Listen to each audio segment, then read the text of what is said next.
Ryan Milano joined alongside Knight Uretsky. We are here in Pasadena, California, as Arroyo, Seco, and the Saints play host to the Conejo Oaks.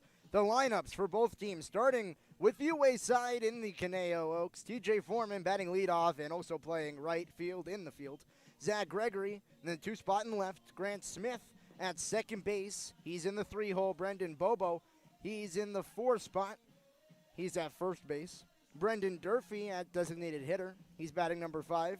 JT Naviak at his usual shortstop spot. He moves up in the lineup, now batting number 6. Greg Melhoff at third base. Caden Suji at catcher. And Raul Sandoval rounds out the starting lineup in the 9 spot. In center field, the captain of the outfield. For the Saints, defensively, in center field, it's Josh Cowden. In left, it's Jag Burden, and in right, it's Peyton Lewis. The infield, Jake McMurray at first. Drew Cowley on the hot corner at third. Jackson Cobb at second. Brandon Boning at short.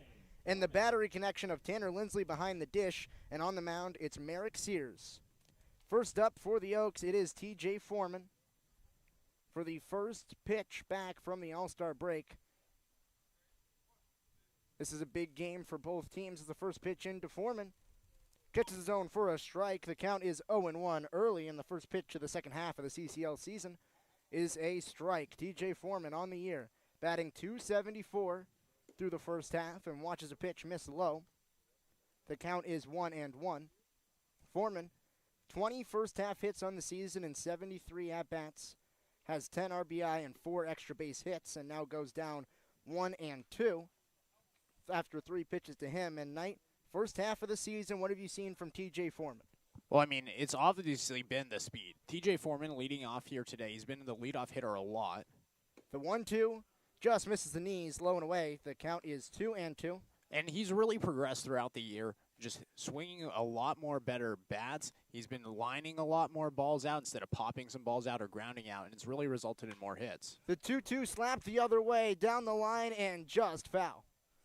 That would have been extra bases if it would have landed in fair territory. The odd dimensions that we have here at Jackie Robinson Field in Pasadena is that past the dugouts on both the right and the left side, there is a big protrusion out where the bullpens are, and there is actually ground out of play if you go all the way down that line. So there is some ground in foul territory, but equal distant to the dugout all the way down the line is actually out of play territory. So if the ball passes that, then you just get to advance the extra 2 bases.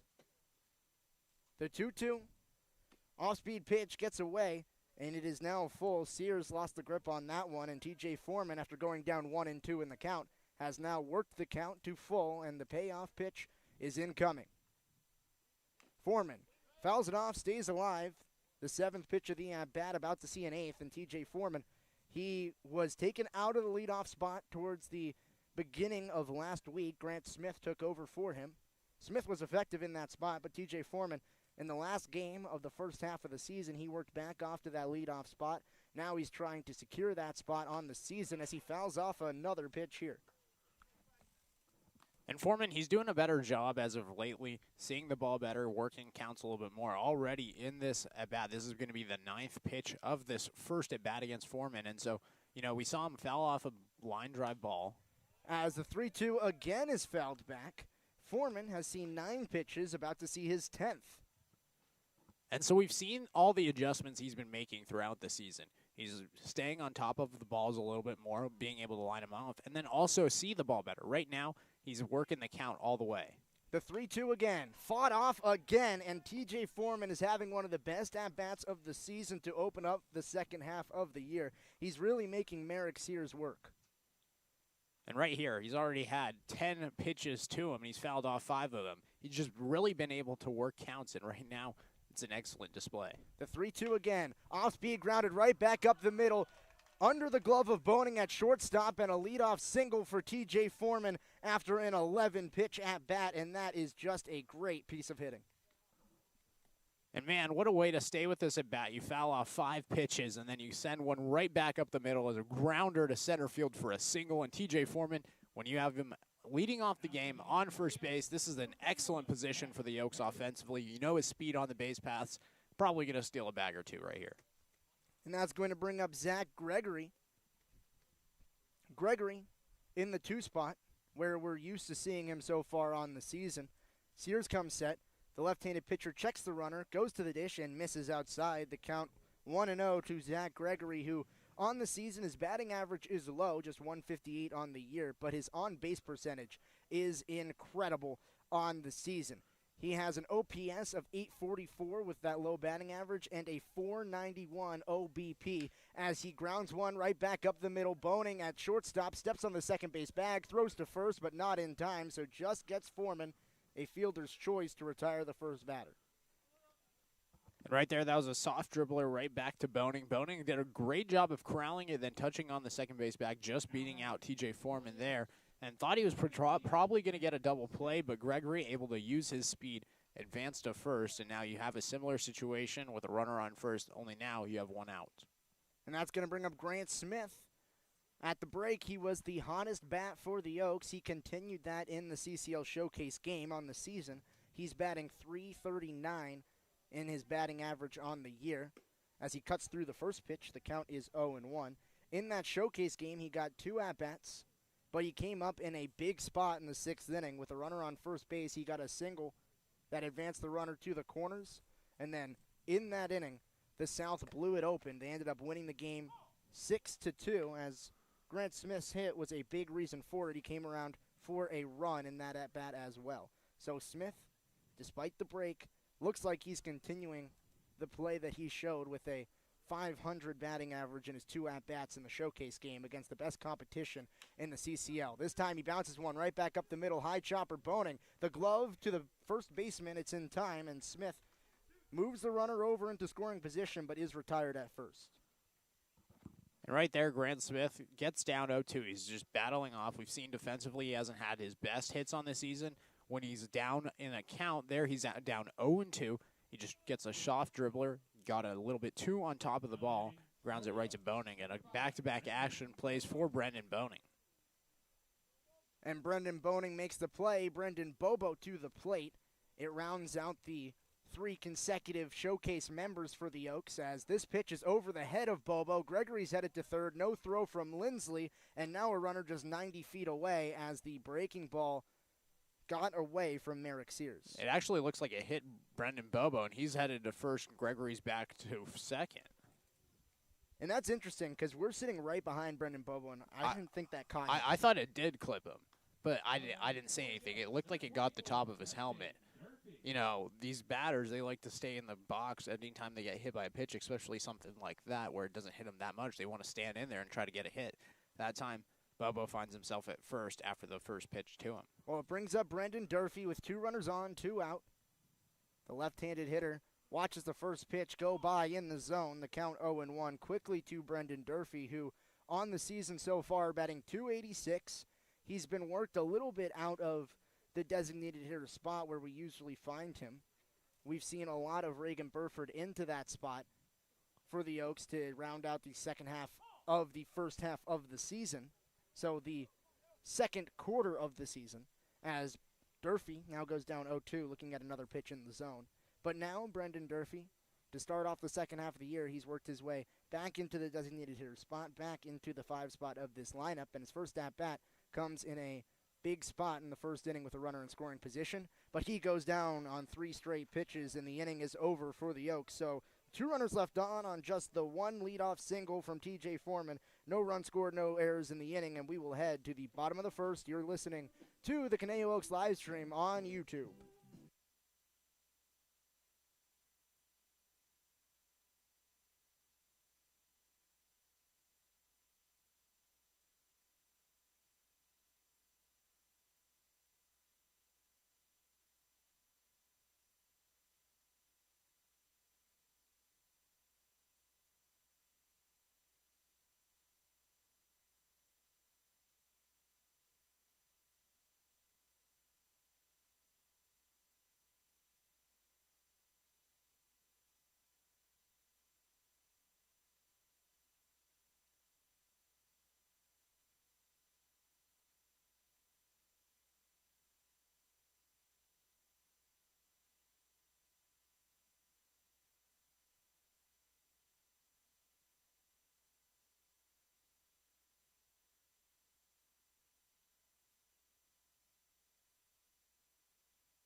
Back here for the bottom of the first inning, Chris Torres is on the bump for the Oaks. He's going to face off against the 1-2-3 of Josh Cowden, Jake McMurray, and Drew Cowley.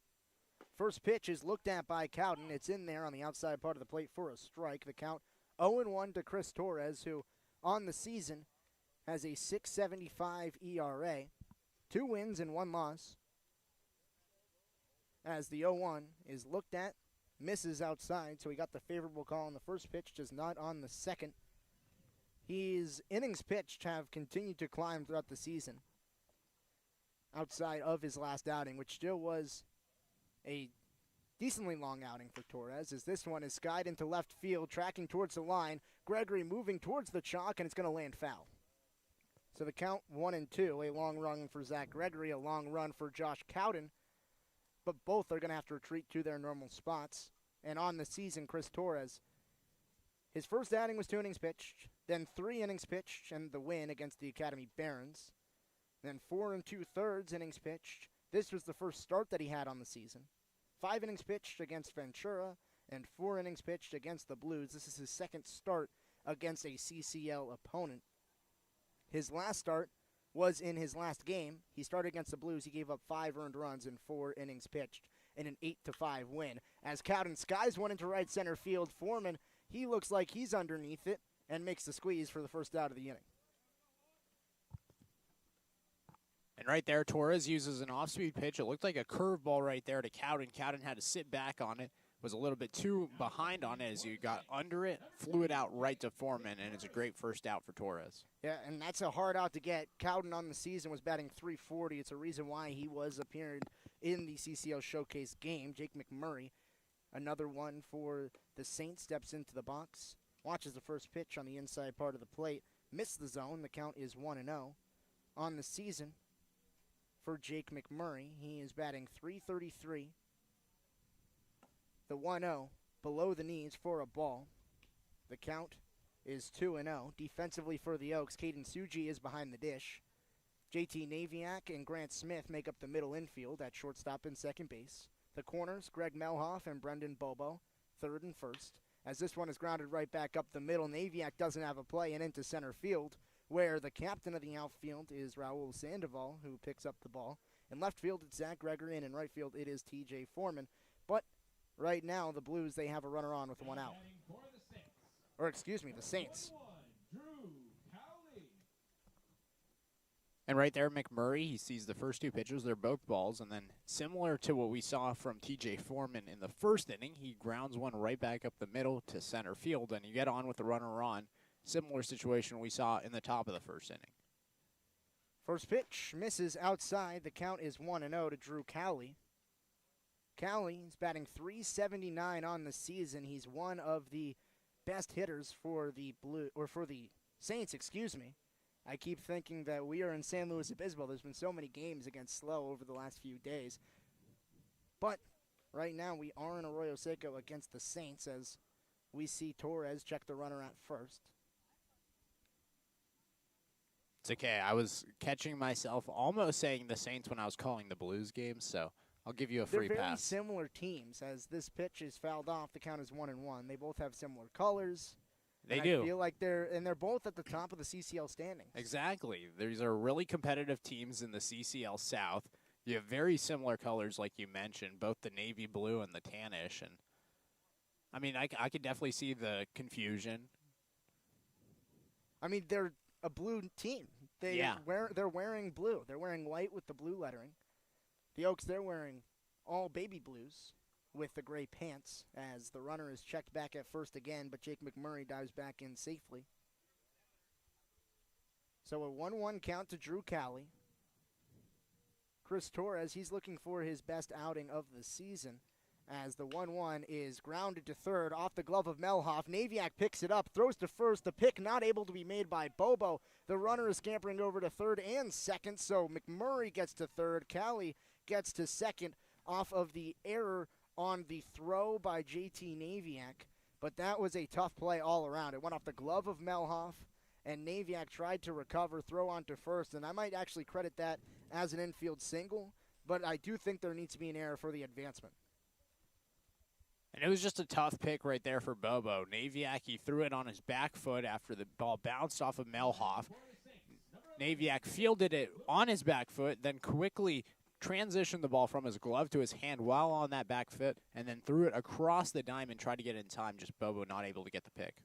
And that's going to bring up Peyton Lewis, the right fielder for the Arroyo Seco Saints.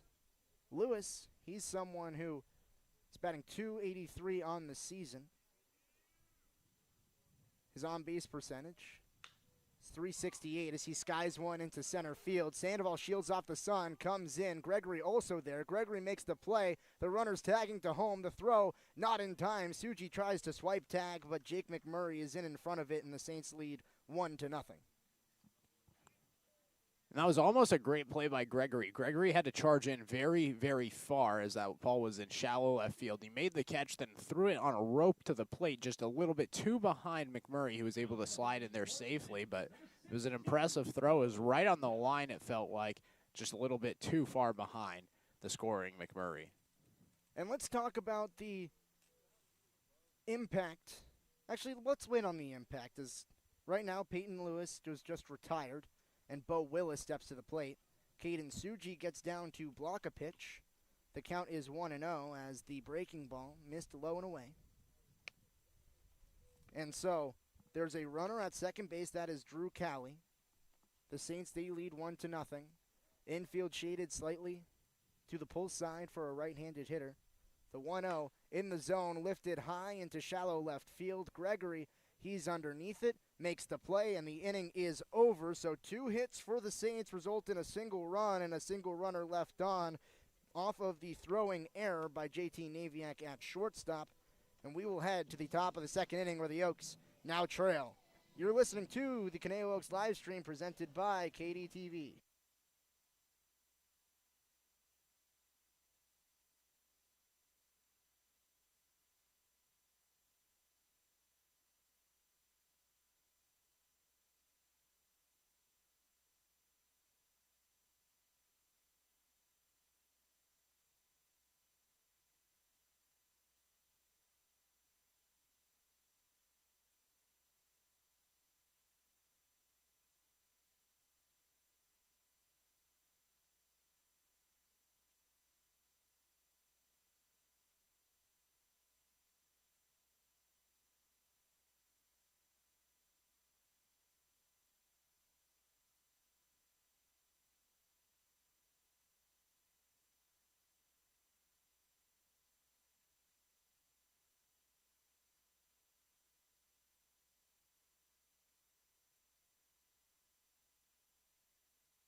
JT Naviak leads off the top of the second inning. The first pitch misses outside.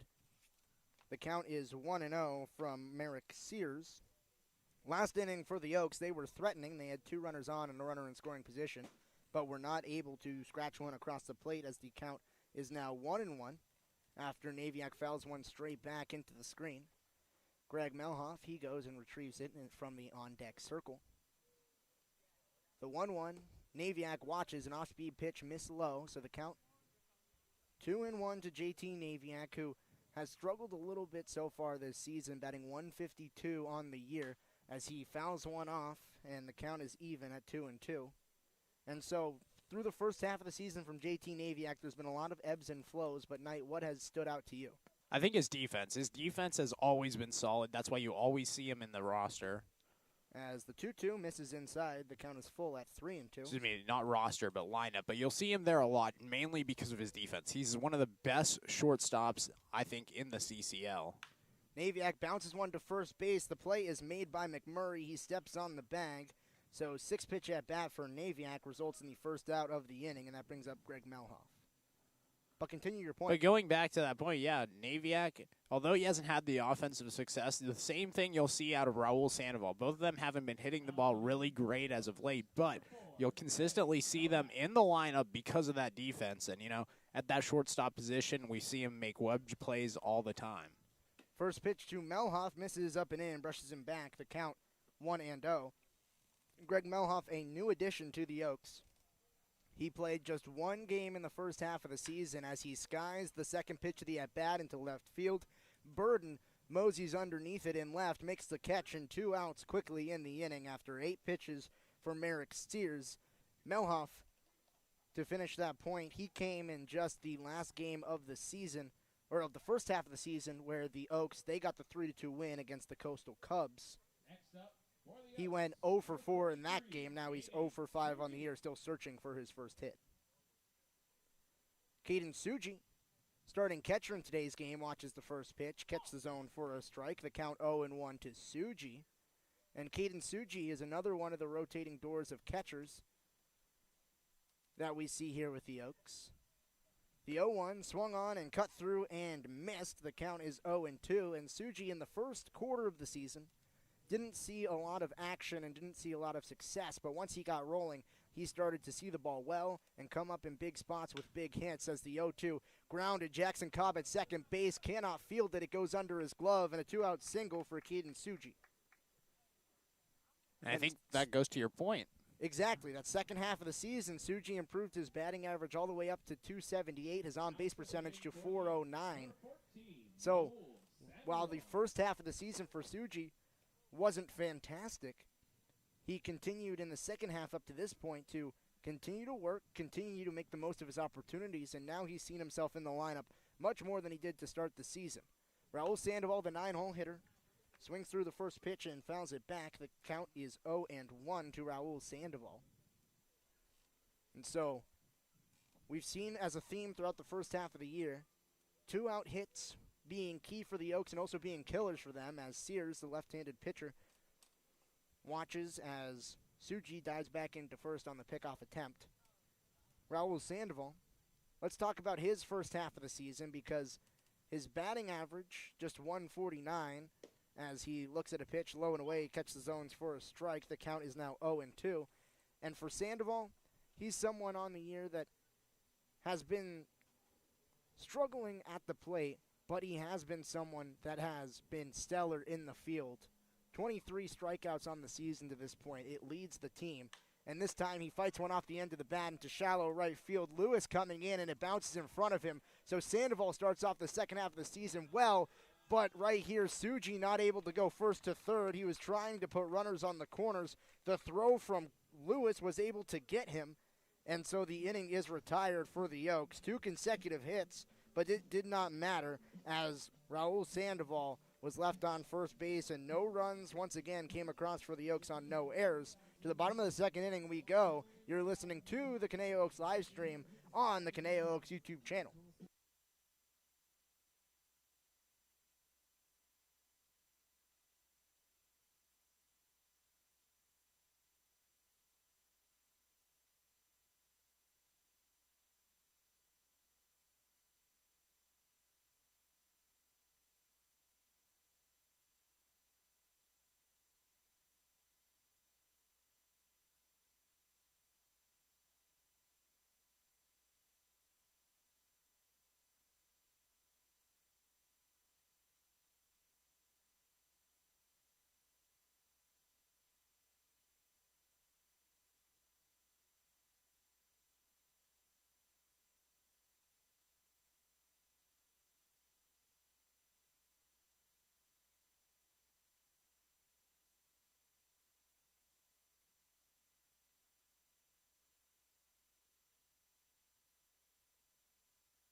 Bottom of the second inning, the Oaks, they trail 1-0 after the Saints were able to scratch across a run in the first. Jag Burton, the sixth spot in the lineup for Arroyo Seco. He's going to lead off this inning against Chris Torres and bounces one to the shortstop. This time Melhoff at third cuts it off, throws to first in time, and the first out of the inning is retired on the first pitch.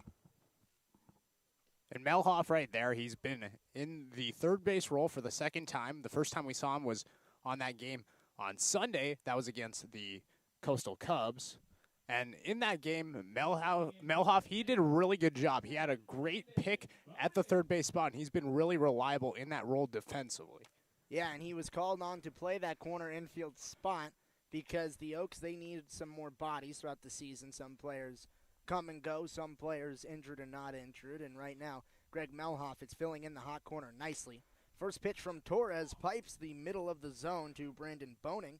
The count is 0-1 to the shortstop for the Saints, and Boning, he's someone who did not get the nod as a CCL showcase representative as he watches the first pitch that misses the zone for a ball, so the count is 1-1. And that's because at the plate for Boning has not been as successful as his defensive play. He's one of the better defensive shortstops in the CCL, but he has just batted .226 on the season as he watches the 1-1 pitch miss low again. The count is 2-1. And so Boning, in his 60 plate appearances, is just a .283 on-base percentage. It's a little bit lower than what you would expect for the seven-hole hitter of one of the best teams in the California Collegiate League, as the 2-1 gets away from Torres, misses high, and the count is now 3-1. But like you mentioned, Boning, he's one of the better defensive shortstops. Shortstop's such a great defensive position that you need to have on your team all the time. I think it's the similar thing that you see with JT Naviak. The 3-1 fouled back, and the count is full. So the first full count that we see for Chris Torres on the day. We've already seen on the other sides for Merrick Sears 2 full counts already. So right here, Chris Torres, he can bring anything to the table. And he's going to try to finish this at bat against Boning, but he cannot. He walks Boning. He pulled the pitch low and away, and the count is now going to be reset to Tanner Lindsley with a runner on first base. Tanner Lindsley, he is the catcher for the Arroyo Seco Saints, and he's someone who, on the season for them, has been not very successful at the plate, batting just .130 on the year. His OPS is .361. That is not very good. If you don't know what OPS is good, it's around 700 is about average. 300 is pretty much abysmal, as Tanner Lindsley watches the first pitch miss high and away. And so, for Chris Torres here, the key is attacking Lindsley, who sits at the bottom of the Saints in terms of batting average and sits near the bottom in terms of strikeouts as well. He has double-digit strikeouts on the year with 10, as Bobo catches the pickoff, but the runner in Boning is back in at first safely. There are a few more Saints with a higher strikeout total, so he's not completely towards the top, but he does have double digits on the season to go along with 5 walks.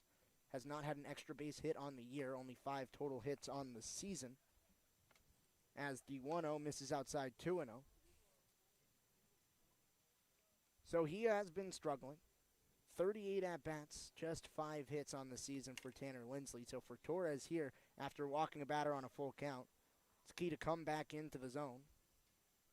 The 2-1, breaking ball, skied shallow center field. Naviak going back, Sandoval coming in, and it's going to drop in. And we see Boning, he had to shade halfway in between first and second base in case the ball was going to be caught, but Tanner Lindsley just able to fight one off. One of those cheaper hits, but one that puts 2 runners on and 1 in scoring position with 1 out in the inning to the 9-hole hitter in Jackson Cobb. And Chris Torres, as a pitcher, he'll do that. He'll have a lot of weak contact balls be hit. And right there's another example. It's weak contact, shallow left center field, just a little bit too far in front of Gregory, the left fielder, and too far out from the shortstop, Naviak. Cobb watches the first pitch outside. The count is 1-0, and Jackson Cobb, the second baseman, he's used as someone to turn over the lineup for the Saints. He's batting .333 on the season, so the easiest out of the inning is a board at first base, and Tanner Lindsley was not able to get the out, and now Jackson Cobb. He is inserted into the lineup as someone who is trying to turn the lineup over to the top of the lineup as the second pitch misses away, and that prompts Caden Suji to come out to the mound and talk to Chris Torres, who has missed the zone a little bit over the past few batters, now down 2-0, was down 2-0 to Lindsley, and had a walk to Brendan Boning. So, if you're Chris Torres, what have you identified in how he's missing, and how does he dial it in? Just seems like he's losing command of those off-speed pitches. There's been a lot of balls that have come in the dirt or a little bit too far high on that fastball. And so right now it just seems like a little bit of a command issue. He's gotten into some rhythm. Initially he had a good rhythm, but right now it just seems like he's off of that first initial rhythm. The 2-0 skied high into center field. Sandoval coming in. Naviak going back. Sandoval sliding, makes the play from his butt, throws to second base, but back in safely is Boning. A sliding grab for Raul Sandoval to make the second out of the inning, and that, a web gem. No. Put it on SportsCenter. It's not his best catch of the season. No, I mean, like, if I'm being honest, that's it's a good play. He's sliding, but he didn't, it looked like catch it cleanly. It's one of the tamer catches that we've seen from Raul It looked Sandoval like it might have bobbled on his body, possibly, as that he makes slid it more in. impressive. He was able to eye concentration. I don't know. I mean, you got to catch it with your glove, I feel like. Top of the lineup. First pitch into Josh Cowden is in there for a strike. The count 0-1. Cowden, his last time up, he flew out to TJ Foreman in right field. Cowden, he is one of the players for the Saints that was able to make the showcase game. One of the three outfielders for Arroyo Seco that appeared. Swing and a miss on a breaking ball. Chris Torres dropped off the shelf, and Josh Cowden was caught waving at it, so the count is 0-2. The other outfielders that made it for Arroyo Seco, Connor Bradshaw and Cooper Elliott. We only see one of them in the lineup, and that is Cowden. Both Elliott and Bradshaw not making an appearance today, and that's probably better for the Oaks because Connor Bradshaw has been one of the players that has tormented the Oaks in the few games that they've played. The 0-2 just misses high and away. Torres almost got out of the inning right there, but he's going to have to continue to work against Cowden.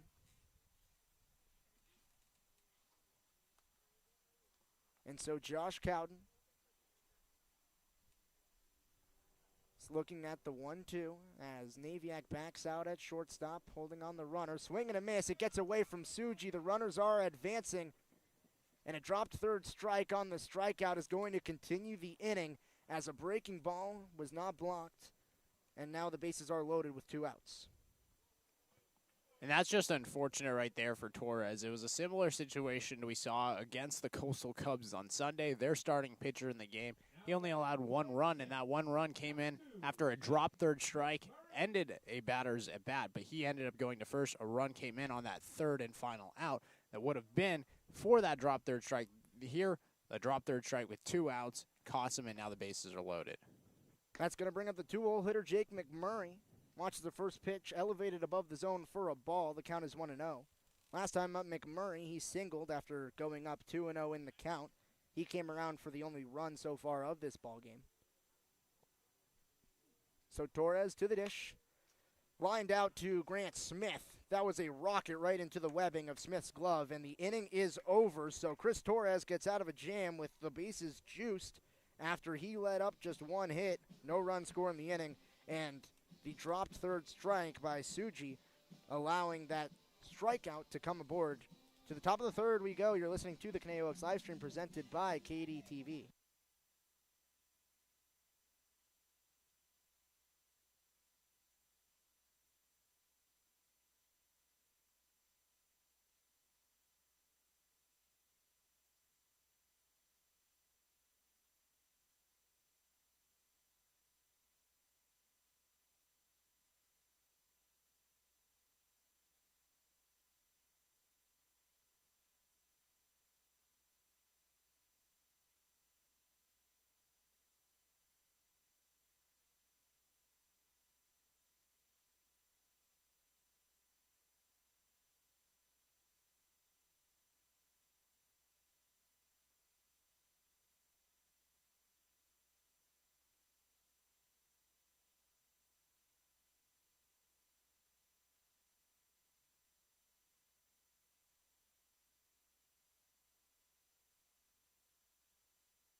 Top of the third inning, the Oaks, they're down 1-0. Top of the order, Foreman, Gregory, Grant Smith to lead off the third inning. Merrick Sears delivers, and Foreman fouls back the first pitch. The count is 0-1. Foreman, he led off the second half of the season with one of the better at-bats we've seen from the Oaks so far this season. We still haven't seen a 12-pitch at-bat for any Conejo batter, but Foreman delivered the third 11-pitch at-bat of the season, and now is even at 1-1 as he watches the second pitch of this at-bat miss away. And so, for TJ Foreman, as the 1-1 is skied out of play, the count is 1-2. What does he have to do in this second half of the season to improve on the first half, and how does he improve this game to work on when he goes back to school in the fall? Well, I think TJ Foreman right now, he's doing a better job of seeing the ball better. The 1-2, did he go around? Yes, he did. Foreman does not think he went. He thought he checked his swing, but the first base umpire called him out, so a 4-pitch strikeout, but continue that point. Well, I mean, it was just a little ironic. I was saying he's seeing the ball a lot better, and right there he strikes out swinging, but it was a check swing. But the first at bat, he fouled off 5 pitches. Here he fouled off a pitch. He's been seeing the ball a lot better. He's been lining out a lot more balls, and right now his on-base percentage is at .308, and he's hitting .274 entering in this second half of the season. So definitely got to improve the batting average a little bit more. The on-base percentage you'd like to see up as well. Zach Gregory, he watches the first pitch, brush him back high and tight. The count is 1-0. And also, just look at the stolen bases. Only 8 on the year so far. You know, with his speed, he's got to have more stolen bases. Gregory rockets one into right center field, but it's too high, just misses the barrel. Right fielder Peyton Lewis underneath it. Off the bat, I thought that had a chance, but it hung up in the air too long. The launch angle too high, and a 2-pitch fly out to right field. But yeah, for Foreman, just got to get on base a little bit more and then steal a little bit more bases. And right there, Gregory, it was a hard contact ball, just got a little bit too under and flies it out to right. And, you know, Sears right now, he's dealing. After that first at bat to Foreman, every single batter except for one has seen under 6 pitches. That's going to bring up Grant Smith. Smith, his first time up, grounded out to the shortstop after going down 0-2. Watches the first pitch high and away for a ball. The count is 1-0. And speaking of Merrick Sears, he's trying to continue on the improvements in his outing so far on this season. The 1-0 misses again up and away to Grant Smith. So in his league game so far, Sears, he had the loss in a 6-inning, 4-earned-run performance against the Barons as Smith skies one into left field. Tracking back is Burden, looking up at the wall, makes the catch on the warning track, and the inning is retired. So we'll get back to that Merrick Sears talk in the bottom, or in the top of the 4th inning, but the Oaks inning goes down 1-2-3 with Foreman, Gregory, and Smith all being retired in short order. To the bottom of the 3rd inning we go. You're listening to the Conejo Oaks live stream on YouTube.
Bottom of the 3rd inning, Drew Cowley, he comes to the plate. Last time up, he singled and then reached second base off of a throwing error by JT Naviak. This time he fights one off, skies it out of play. The count is 0-1. And I'm not sure if it's right to call it an error on Naviak. It was really all 3 players involved in the play with minor mishaps. Melhalf on a rocket ball to third wasn't able to field it cleanly. Then Naviak bounced the throw, and Bobo wasn't able to make the pick. So it wasn't really a big error from anyone as the second pitch misses outside. The count is 1-1. But Naviak, if anyone has to be credited with the error, unfortunately, it does go to him. The 1-1. Rocketed into right field. Foreman going back at the wall, looking up, but the ball bounces in play. One hops the wall, headed to second base for a double is Drew Cowley, so his second hit of the game leaves a leadoff man on second base. And that one was just sent right back to the right field wall. It was a roper on the line, bounces one hop off the wall. Foreman gets it in and throws it in, but Cowley right there, such a hard hit that it was absolutely going to be extra bases. There, Foreman able to coverage in time, so Cowley can only get 2 instead of 3. That's the 4th hit of the game so far for the Saints. JT Naviak, the shortstop, he's holding on Cowley at second base. Peyton Lewis, he has the only RBI of the game so far on a sac fly to left field. He watches the first pitch miss low for a ball, the count 1-0. And Chris Torres, what have you identified from the beginning of his outing so far? Because if I were to critique anything, it would just be first pitch strike throwing. Yeah, definitely the first pitch strike throwing hasn't been great. The 1-0 bounced off the foot of Peyton Lewis, so the count's even at 1-1. But I will say that he is working batters rather quickly. A majority of these batters right now seeing about 3 pitches, it seems like, and he's been able to work through pretty quickly. Other than that, he's been getting a lot of weak contact. Some of them are going to fall. We saw Lindsey with a short little blooper to the outfield. Right there, Cowley, he lined one, but that's not the example. A lot of these have been weak contact hits, and that's really what has been allowing the base runners on. Did have the one walk, but I think that right now he's just having a lot of weak contact to just fall and get hits. The 1-1 misses low and away. So the count is 2-1 to Peyton Lewis. And to go along with that point, Drew Cowley, the man at second base, sure, his last hit was a hard line drive that one-hopped the wall, but his first at-bat, it was a ground ball on the infield that touched 3 different fielders. None of them were able to make the play cleanly in order to get the out, and that was credited as a single on Torres's resume on the day as the 2-1 line to first base, outside of the bag, inside of the bag. It's a fair ball. Foreman going to retrieve it in right. 1 run is going to score. Lewis digging for second. He's in there safely, so back-to-back doubles to start off the inning for the Saints, and they double their lead. It's now 2-0. And that is big for the Saints because let's talk a little bit about the meaningful standings that this game has in terms of impact on the postseason. Right now, for the CCL South, 3 teams are going to get the nod to go to Lincoln for the CCL playoffs to play against the North. Right now, the Oaks are sitting in 3rd place, but it is a logjam up top. Bo Willis, the batter at the plate right now, he watched the first pitch miss low, the count 1-0. And so, Arroyo Seco, they are at the top of the standings. They're 10-6. The Slow Blues, they're a half game back at 9-6, and then the Oaks, 1 game back at 8-6. With the Foresters a half game back of the Oaks at 8-7. As Torres and Willis lines one into center field, Sandoval can't see it. It bounces in front of him, and the runner had to hold up to see if Sandoval was going to make the play. So back-to-back hits to start the inning, 3 consecutive, and there are runners on the corner still with no outs in the inning. And right there, that's a strategic move by Sandoval. He sticks up his glove, acting like he's going to come over and make the play. It freezes the runner at second, thinking that Sandoval's going to make the play. Sandoval then lowers his glove as the ball drops. The runner then heads to third. Sandoval gets the ball on a 1 hop, and he throws it in. And it keeps the runner from going from second to home to second to third. And so we talked about the standings in terms of the sheer number, but the 2 hottest teams are the Saints and the Oaks. In CCL play, as Torres delivers a first pitch strike into Jag Burden, the Saints, they're on a 5-game CCL winning streak. The Oaks, they're on a 3-game CCL winning streak, but they're on a 4-game total winning streak after a 5-1 week last week where the only loss came against the Riptide. So both teams are red hot right now in this game. If the Oaks win, puts them at the top of the CCL standings depending on the outcome of the Blues game.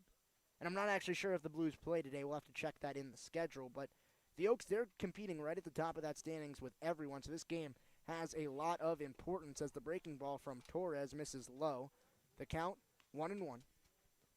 And also right now, the Oaks, they're 1 game out, and they're 2 games out of the win total. So they have the same number of losses as the Saints, just 2 less wins. And one of those 2 less wins is that game against Santa Barbara that's being made up. So if they win right now, then they're half a game, and then they could get another half game if they win that game that's gone 9 innings that still needs to be finished against the Foresters. The 1-1 misses low and inside, the count 2-1. I believe that game will be made up on July 20th. That is the next time that the Foresters come to Conejo to play against the Oaks. Right now, the scheduled start time for that game on July 20th is 4:30, but I presume that that time will be changed with the makeup game that has to be played. The 2-1 misses low and away. The count is 3-1. And I actually think that fares better for the Oaks, where the Oaks at that point in the season, they were struggling a little bit. They had the start of a slide where they had a bad week where they lost, I believe it was 4 out of 5 in CCL play that week. Or 3 out of 4 in CCL play, 4 out of 5 total. As the 3-1 misses the zone and Jack Burden is on with the walk. So still no one out in the inning and the bases loaded for Chris Torres. No mound visit yet.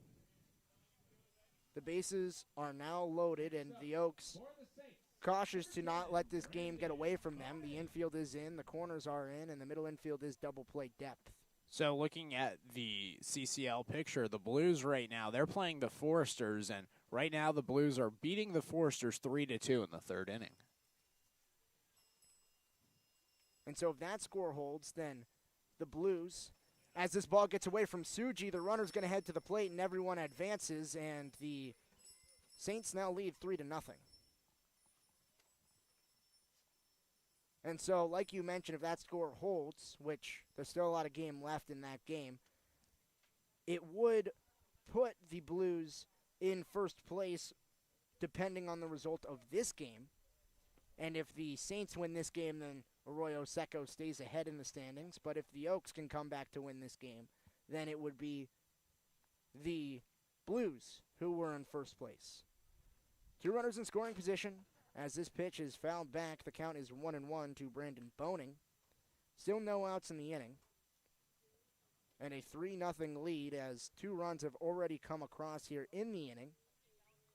And so what do the Oaks have to do to get out of this inning without any more damage done? Well, right now, nobody's been out. They got to start getting outs. I mean, it's just that simple. And the 1-1 skied high into right center field. Foreman, he's underneath it. The runner's going to tag from third. Bo Willis is going to get in safely and headed to third base is Jack Burden. So now another run comes across. It's 4-0 with 1 out in the inning and a runner on third. well, there's 1 out, but you need 2 more. And, you know, the Oaks right now, Chris Torres on the mound, you just got to take it batter by batter. Right now, you've already given up a couple of runs in this inning, and you just got to be focused on getting the next 2 batters out, whether it be Lindsey and Cobb on groundouts, flyouts. If you let in another run, you let in another run. But right now, you just really need to get outs. The first 4 batters reached. Infield in, Lindsley fouls one into the Saints dugout. It is not caught by the bench coach. So, for Lindsey, last time up, he had a weak single into shallow left center field off the hands, fought it off over the head of Naviak. This time up with a runner on third base, he lifts one into left center again. It bounces right in front of Gregory, and an RBI single. So Tanner Lindsey, he starts out the second half of the season better than he had in the first half, where he had just 5 total hits in the first half of the season. Now he has 2 in his first 2 at-bats of the second half. And right there, it's a tough break for Torres. Sends it opposite way, does Lindsey, and, you know, brings in the 4th run of the inning. And right now, pitching coach Scott Radinsky is going to go and talk things over at Torres. It's already the 3rd inning. You've given up 5 runs. Just hasn't been Torres' day so far. Yeah, it just hasn't. And Torres, he's been effective at points this season, but in his last few starts, he has given up quite a few runs. He came in against the Blues. He didn't have a particularly long outing, but did give up a few runs in that contest, where through just 4 innings, he had 5 earned and 7 hits. That came in the final inning. He's tended to pitch incredibly well throughout the first few innings of contests and then fade a little bit towards when he starts to get tired and when he starts to get close to being pulled from the game. We saw that against the Ventura Pirates, we saw that against the Santa Barbara Grizzlies, and we saw that against the Slow Blues. And those are the 3 starts for him on the season. So right now for Chris Torres, it's about extending his stamina. And right now, the Arroyo Seco Saints are jumping on him earlier than we've seen any team jump on him yet this season. And Jackson Cobb is the next one who's trying to attack Chris Torres. He watches a first pitch ball, miss low. So the count is 1-0. Last time up, Jackson Cobb flew out to right field after going up 2-0 in the count. Tanner Lindsley, he's on first. Pickoff attempt to Brendan Bobo, not in time. Lindsley dives back in safely. And so Chris Torres in a long inning, but has not seen any long at-bats thus far. Only one at-bat that's been over 4 pitches. That was a 5-pitch walk. The 1-0. Breaking ball. Misses the zone. Away. The count 2-0. And so Torres struggling a little bit in location, especially with the off-speed pitch. Doesn't seem like he's getting that break. That one was a hanger that just never came down. Count 2-0. Cobb grounds one in the hole between first base and second base. Foreman at right field tries to make the throw to cut off Lindsley from going to third. Lindsley never even thought about it, so 2 runners on, still 1 out in the inning, and the lineup turns over to the top of the order as Josh Cowden comes to the plate for the 3rd time today in the 3rd inning. And right there, Chris Torres, that was his 21st pitch of the inning. And, you know, the last inning he had 19 pitches. The inning before that he had 14. And so his pitch count's all the way up to 54 pitches right now. And, you know, right in that 50s range is right where you see Chris Torres start to fade off a little bit, as it looks like we're going to see a pitching change. Yeah, it looks like we are. Dave Solis is coming out. He takes the ball from Chris Torres. We'll see who's coming out to pitch next. When we come back for the bottom of the 3rd inning, we'll be back after the pitching change.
Back here, bottom of the third after the pitching change. Chris Torres' day is done. His final line, 2 1/3 innings pitched, 8 hits, 2 walks, a single strikeout, 5 earned runs with the runners on first and second, both on the hook for his line as well.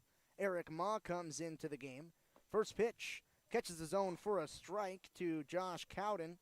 The count is 0-1. Eric Ma is someone who hasn't seen a ton of action recently. His last time he came into pitch, it was against the Orange County Riptide, but he had a little bit of a gap in between appearances before that.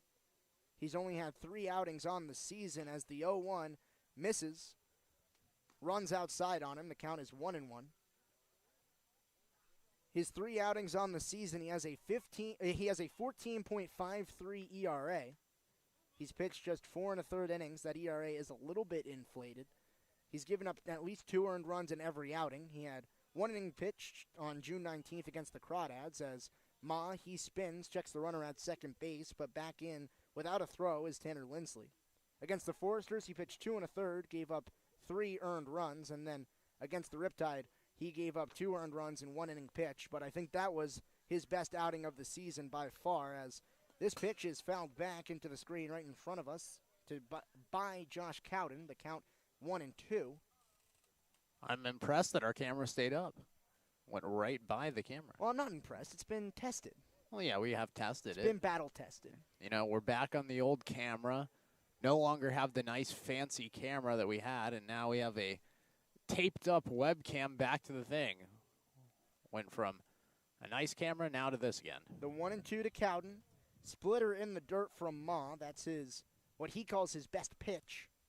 That one, trying to induce a swing. Cowden didn't bite. The count 2-2. Cowden, he struck out on 4 pitches last time. If he would have bit at that, it would have been another 4-pitch strikeout. But now he just sees an even count with 2 runners on. This pitch, breaking ball that misses inside, brushes Cowden back.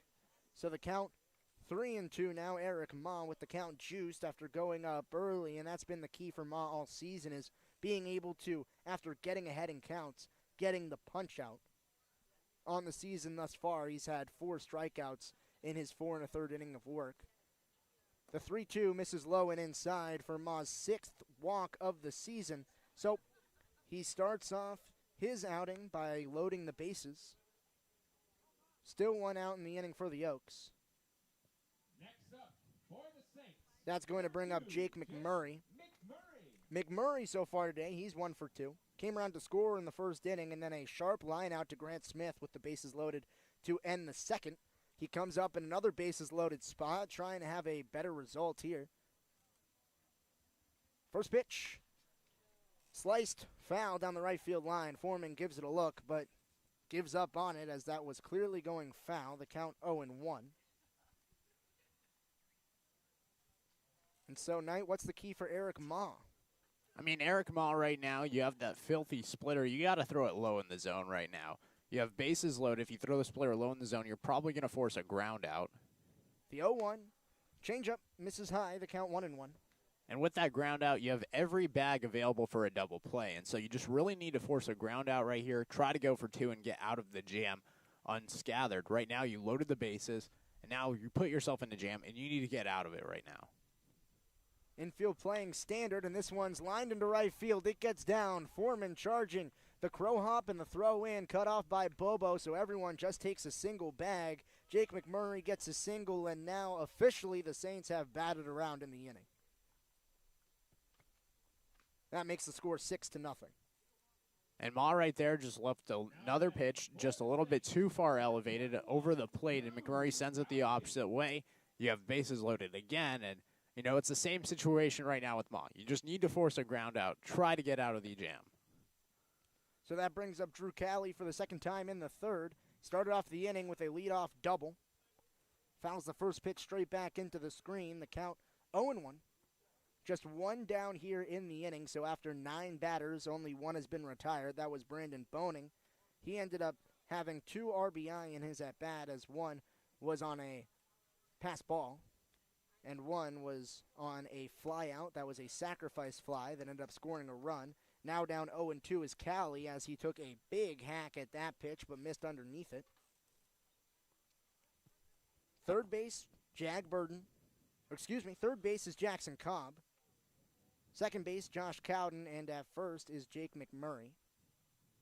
The 0-2, low in the zone, just misses a little bit below the knees. The count is 1-2, and for Eric Ma, we've seen a few times this season and get up early in counts and then let a batter get back into the count and let them get aboard right here. They're going up 1-2. Locates a pitch right below the knees, comes back, breaking ball, fouled off, and the count is still 1-2 as Drew Cowley is trying to continue his hot start to the day. He's had 2 hits in his 2 at-bats. And Ma right here, it's just been like you said. He gets to those 1-2 counts, gets ahead, and then he just can't get a strikeout. He only has 4, like you said, in the 4 1/3 innings pitched. This one skied into left field. Gregory takes a few shuffle steps back, gets underneath it. The runner tagging from third. Gregory, he throws to third, so another run is going to score. It's now 7-0 as Jackson Cobb comes in safely. But the runners do not advance on both first and second base. So it will bring up Peyton Lewis with 2 down and 2 on. Now stepping in for the Saints, number 11, Peyton Lewis. Lewis, in his last at-bat, doubled in the first run of the inning.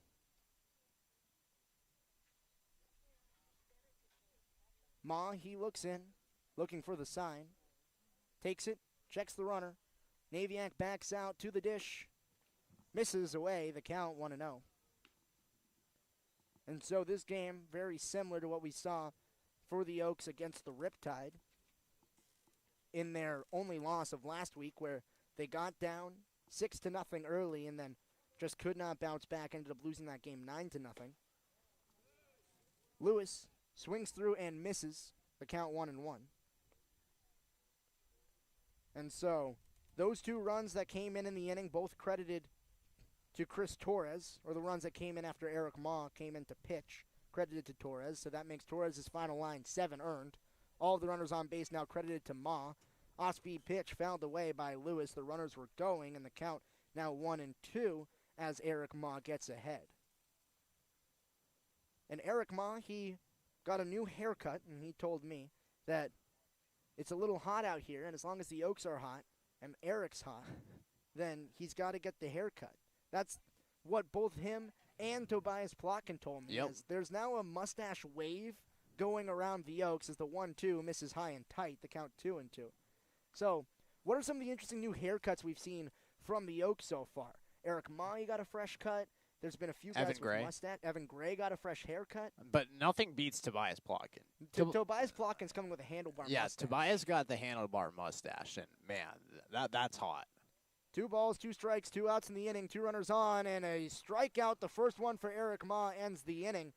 So Ma gets out of the inning in a jam. 7 runs came around for Chris Torres on his outing. 6 runs in the inning. And the Oaks, they have a lot of work to do as we come back in the top of the 4th.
Ryan Milano with Knight Uretsky, top of the fourth inning. Knight, it's your play-by-play time. Thank you, Ryan. So Merrick Sears, he steps on the mound. He's working in his fourth inning of work. So far, he hasn't allowed any runs as the first pitch to Brendan Bobo. That one skied high in the air in the infield. Coming over is Lindsey, the catcher, and the third baseman, Callie. Callie calls everybody off, and Bobo's retired on the first pitch to him.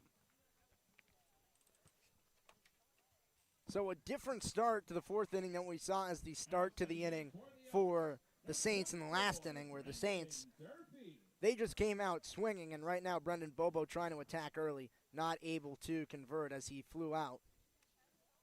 Sears, he had a 9-pitch inning last inning. It was a 1-2-3 inning. Got TJ Foreman striking out, Gregory flying out, and Grant Smith flying out as the first pitch misses to Brendan Durfee.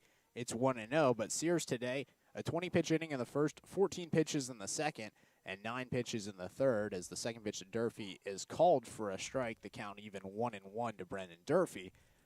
Durfee, though, his first time up, he saw 3 pitches from Sears. He saw 3 strikes and struck out swinging as he looks at a pitch that's called a strike. The count now 1-2 to Brendan Durfee. But Durfee steps up to the plate, nobody on, 1 out here in the top of the fourth inning. And Merrick Sears, the man that goes to Washington State University, he's dealing right now for the Saints as the 1-2 pitch is swung on in the dirt.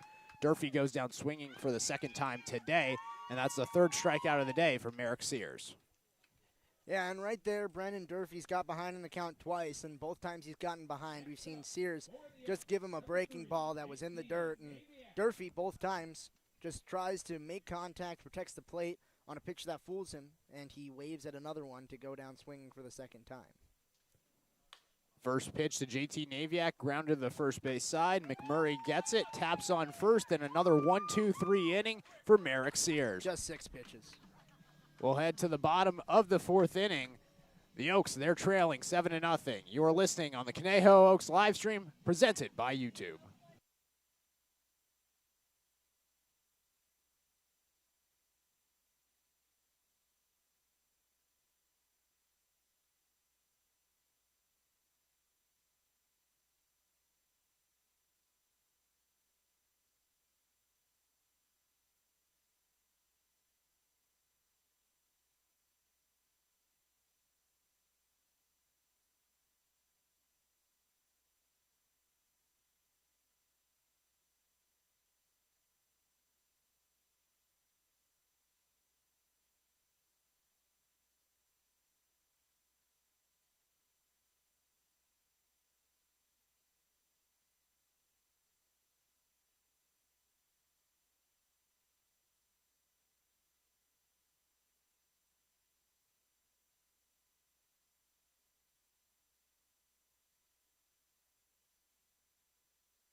Knight Uretsky, Ryan Milano with you here in Pasadena. The Arroyo Seco Saints, they're leading 7-0.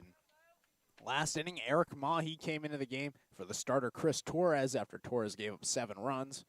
Ma, he got a walk, a single that he gave up, and then a sac fly and a strikeout to get out of the inning. As the first pitch to Bo Willis is in there for a strike, 0-1 to Bo Willis. And last inning for the Saints, they scored 6 runs and they had 11 batters come up to the plate.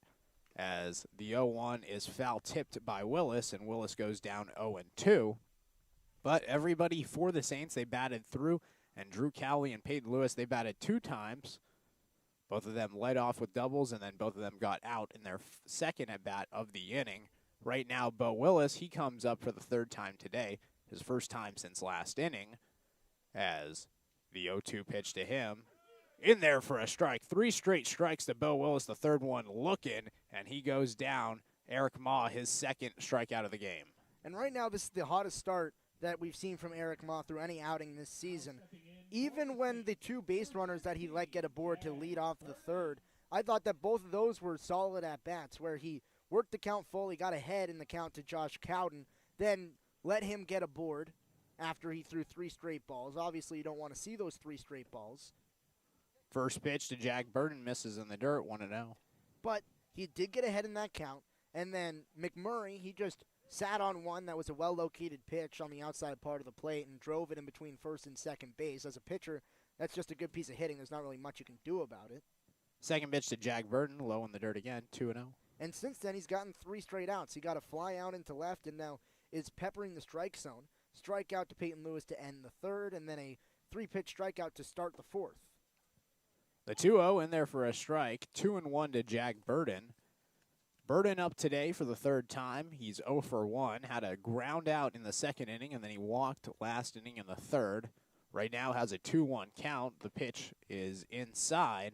The count now 3-1 to Jack Burton. Burton this season batting .280 on the year, has 20 strikeouts, only has 8 walks on the year.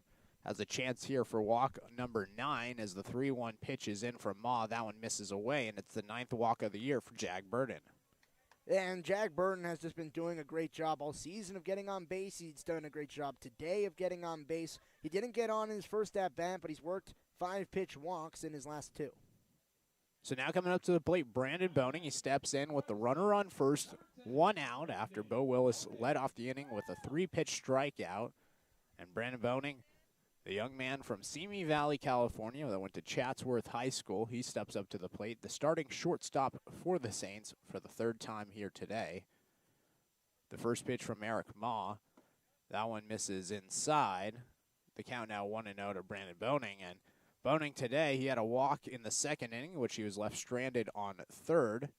Then he had a sac fly last inning in the third inning. He was responsible for an RBI. So now standing in for the third time, swings at the 1-0 pitch, and the count's even 1-1 to Brandon Boning. And Boning, he's been one of the players for the Saints that hasn't had one of the highest batting averages so far this season, but he's doing it in other ways, especially today. Worked a long walk in the second and then had 2 RBIs throughout his at-bat in his last time up, so he's been effective today. Ma steps off the mound. Going back to first is Burden, and now Mal steps back on the mound. The lights here now starting to shine here in Pasadena. The sun not completely set. You can still see the sun in the distance as the 1-1 pitch. This one waited on by Boning. Gets over the glove of Smith. Heading to second is Burden, and to first is a single for Brandon Boning. Yeah, and that's just soft contact. And on the hands on an inside pitch, he was able to shoot it the other way, and it just got over the glove of Grant Smith, who was shaded a little bit to the pull side for a right-handed hitter. If he's playing straight up second base, it's probably going directly into his glove, but that's the risk you pay with the defensive alignment of the Oaks. And more often than not on this season, that defensive alignment has worked. Right there, though, it was a good piece of hitting by Boning to just shoot it the other way and know that there was a bigger gap on that right side of the infield. So now coming up to the plate, Tanner Lindsay, the catcher. The first pitch to him, that one catches the zone. 0-1 the count to Tanner Lindsay as he stands in with runners on first and second with 1 out here in the bottom of the 4th inning. Yeah, and Tanner Lindsay on the season, he's been doing a solid job on the year in, well, not necessarily a solid job on the year, but a solid job to start today in terms of getting on base. This one misses high from Ma, 1-1. Had just 5 hits on the season coming into today, has already 2 on the day. And it's a season of runs, and any baseball player will tell you that. You have hot streaks and cold streaks, and Tanner Lindsay, he's hopefully stepping into a hot streak right now as the second half of the season breathes new life, and the Oral Roberts product is trying to capitalize on that. Pitch misses away. The count now 2-1 to Tanner Lindsay, and today 2 hits for Tanner Lindsay. His last game he had 2 hits as well. The game before that he had a single, so right now Tanner Lindsay, he has, let's see, that's his 5th hit, so 5 out of 7 of his last hit, or 7 hits on the year have come in the last 3 games. This one's fouled away. Count now 2-2. Yeah, and that's just how you tell someone's starting to swing better, see the ball better, and have more confidence at the plate. And baseball is a sport of inches, a sport of just getting balls to drop, a sport of hard contact, and a sport of confidence. And when you're confident seeing the ball well at the plate, it doesn't matter how well you've done at the beginning of the season. You can always start anew. The 2-2 sent to left field. Tagging on third and not coming around is Burden, so the bases are now juiced for the second consecutive inning for the Saints. Yeah, and Ma, after getting a 3-pitch strikeout to start out the inning, he's led a few runners on. But again, that wasn't hard contact. It just was soft contact in the spot where a fielder wasn't.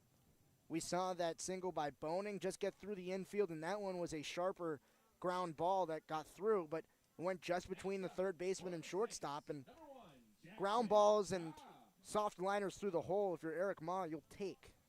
So Eric Ma came in with 1 out last inning, has gone 2 outs and 1 out now, so 1 inning credited to Eric Ma as the first pitch misses outside to Jackson Cobb, 1-0. That was the 36th pitch of the game for Eric Ma, as now Jackson Cobb stands in for the third time today with the bases loaded and only 1 out with a 1-0 count.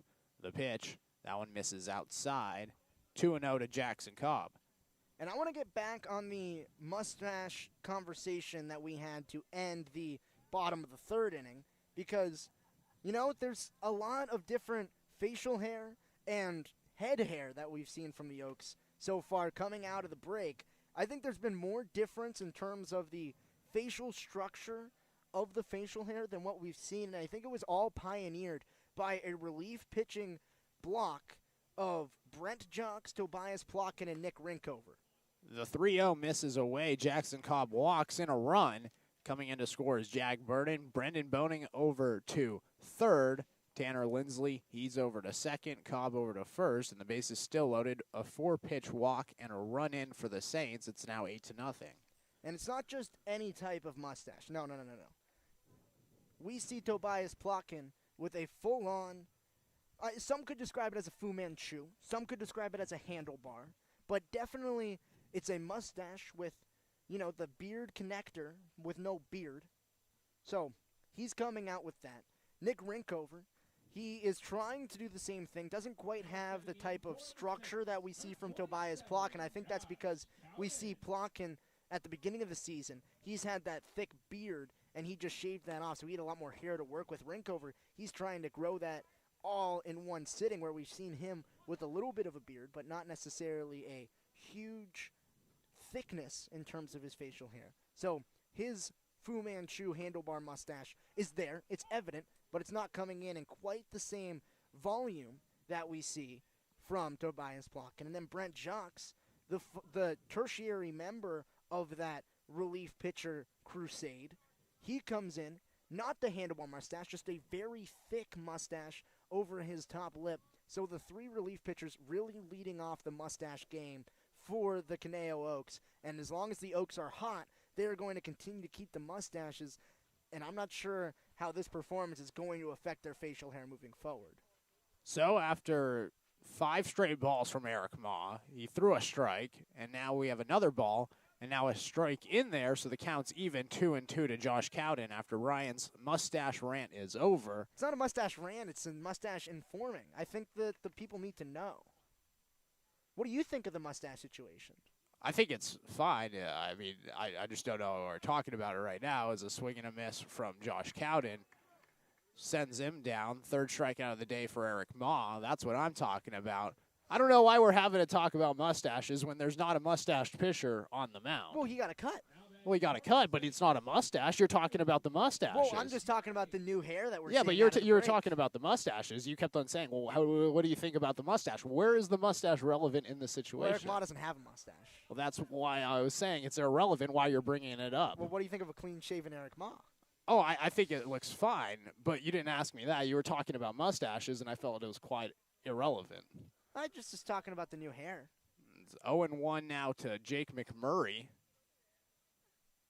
Bases still loaded, 2 outs. The pitch from Ma. This one sent to right field. Foreman, he's given chase. He makes the play on the run, and the inning is over. So 1 run comes in on a bases loaded walk for Jackson Cobb, and that'll do it for the bottom of the 4th inning as 3 runners are left stranded after 2 hits for the Saints.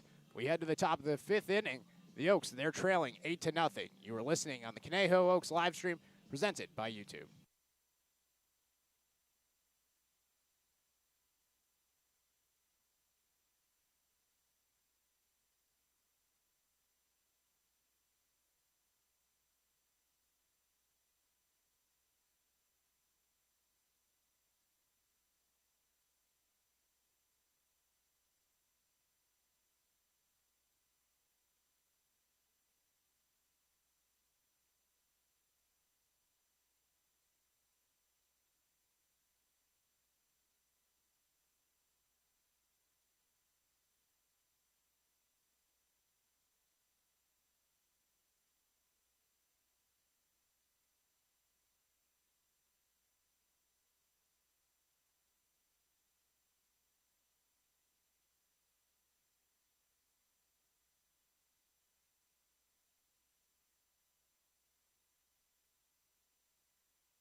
Knight Uretsky, Ryan Milano with you, top of the fifth inning. The Saints, they're leading 8-0. A new pitcher on the mound for the Saints. That's number 34. That's David Vizcaino. The first pitch of Vizcaino, that one in there for a strike.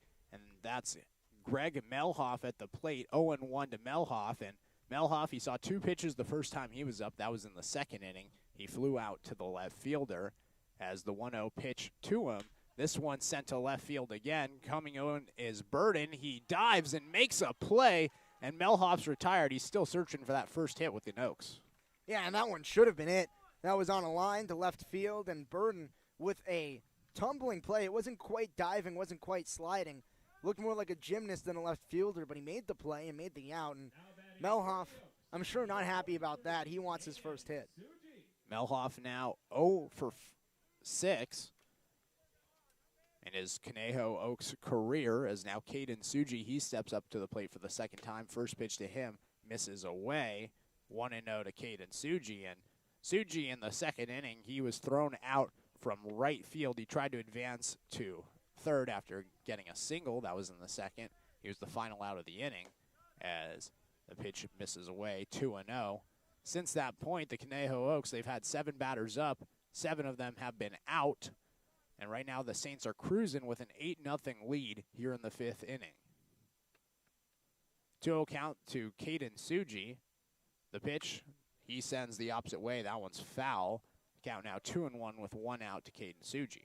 And let's give that final line for Merrick Sears. He pitched 4 innings, allowed just 3 hits and a hit by pitch, so 4 total base runners, 3 strikeouts, and no one earned on 49 pitches. That is, without a doubt, his best outing thus far this season.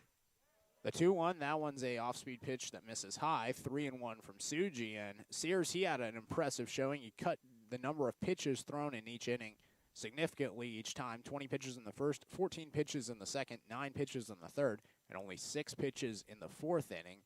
So he had an impressive shutout day. Suji fouls off the 3-1, and the count's full at 3-2 to Caden Suji. And so now we see David Vizcaino. He's getting one of his first outings of the season for the Saints. It's his second outing of the year. His first came on July 8th against the Foresters. He gave up 2 earned runs in just 1 2/3 innings pitched, so it's a 10-8 ERA for him. The full count pitch. Got him looking. Caden Suji sent down looking on the 6th pitch he sees. Second out of the inning for Vizcaino. First strikeout of the day. And Suji back to the dugout looking like Paul Bunyan with the bat on his shoulder. Didn't pick it up, didn't swing, and was not too happy with the fact that he got rung up on that last call. It's now up to the plate, Raul Sandoval. Sandoval, his last time up, that was in the second inning. He was the last Conejo Oak to reach base safely. He had a single to right, but he was left stranded there as the first pitch to him misses away, 1-0. After he hit that single to right field, Caden Suji was thrown out. Mentioned that in the previous at bat. And so Sandoval, he didn't get to spend any times on the base paths, just got to be credited with a single as the 1-0 in there for a strike. The count even 1-1 to Raul Sandoval.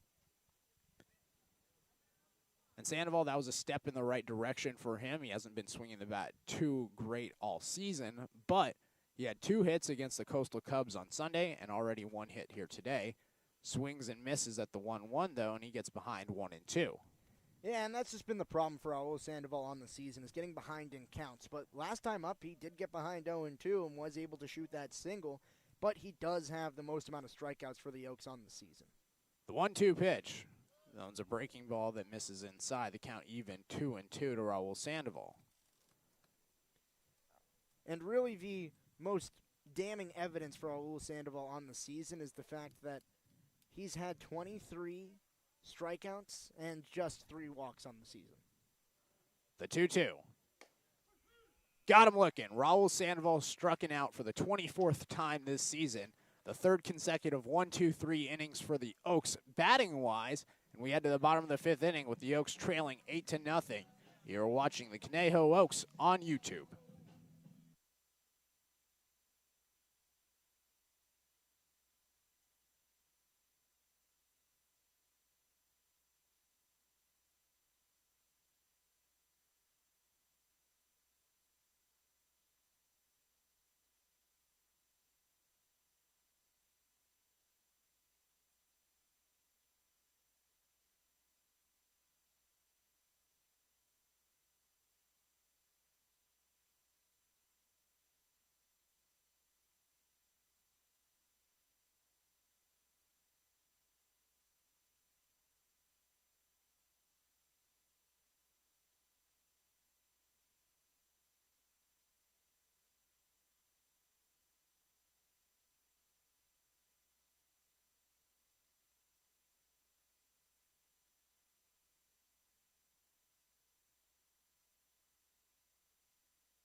Knight Uretsky, Ryan Milano, bottom of the 5th inning. Drew Cali at the plate. Eric Moss still on the mound as the first pitch to Cali is an off-speed pitch that misses.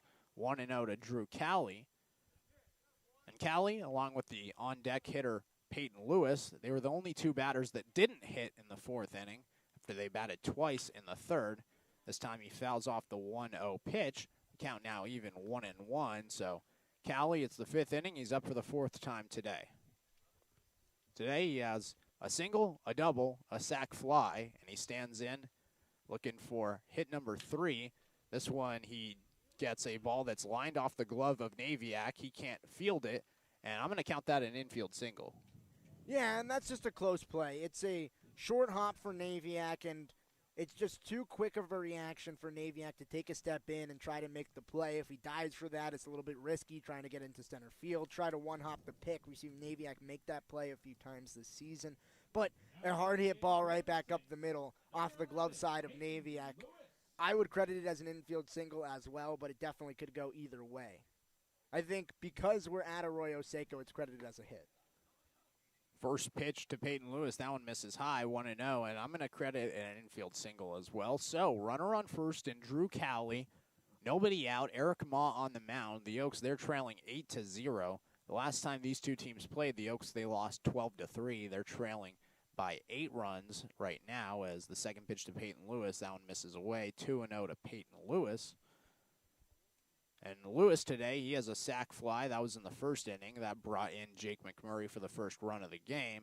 Then in the 3rd inning, he had a double. That brought in the runner on first and Drew Cali as he fouls off the 2-0. The count 2-1 to Peyton Lewis. Then his second time coming up in the 3rd inning, he struck out swinging, and that ended the long 6-run 3rd inning for the Saints. 2 on the count. The pitch from Eric Ma, that one misses low below the knees to Lewis, and the count now 3-1. And so we saw Eric Ma get ahead in a lot of counts to start off his outing. And then in the middle of his outing, he started to get behind. But recently he's been getting ahead, and now he's behind again. So it's about consistency in the zone. Lewis fouls away the 3-1 pitch, so now the count is full. So Eric Ma has a full count with the runner on first, nobody out. Looking for that first out here in the 5th. And that's really been the problem for Eric Ma all season, and what he's needed to work on is consistency, whether it be first pitch strikes, consistency with that off-speed splitter, or consistency with that breaking ball in his splitter, consistency with his off-speed pitches. As Lewis rips a single to right, touching on second and staying there is Cali. So now the first 2 batters get on for the Saints, and 2 runners are on with nobody out.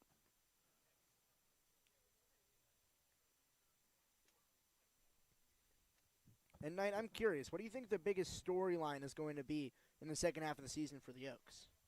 I think right now the storyline will be the pitching. Can the pitching solidify itself? The pitching staff right now is very, very thin. Got a new pitcher here today, and right now I think that the pitching staff, they're getting a lot of injuries in that area, and it'll be interesting to see if the pitching staff can hang with the punches, roll through the injuries, and hang on to games late in the game, and not have massive blowouts. Right now, we see the Oaks are trailing 8-0 in the 5th inning. They trailed a lot to the Riptide earlier last week as the first pitch misses to Bo Willis. It's now 1-0, but I think right now, I think the biggest storyline is can the pitching solidify itself? I think the hits will come eventually, not here today as they've had back-to-back 1, 2, 3 innings, but I think the big storyline will be the pitching. How about yourself?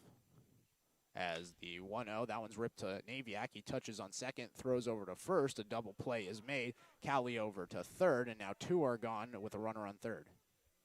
And that's just a really good play by Naviak. The ball hit on the middle of the infield towards second base. It was similar to the play that Naviak couldn't field earlier in the inning. That went a little bit easier for him, and he was able to get 2, sort of make up for the mistake earlier.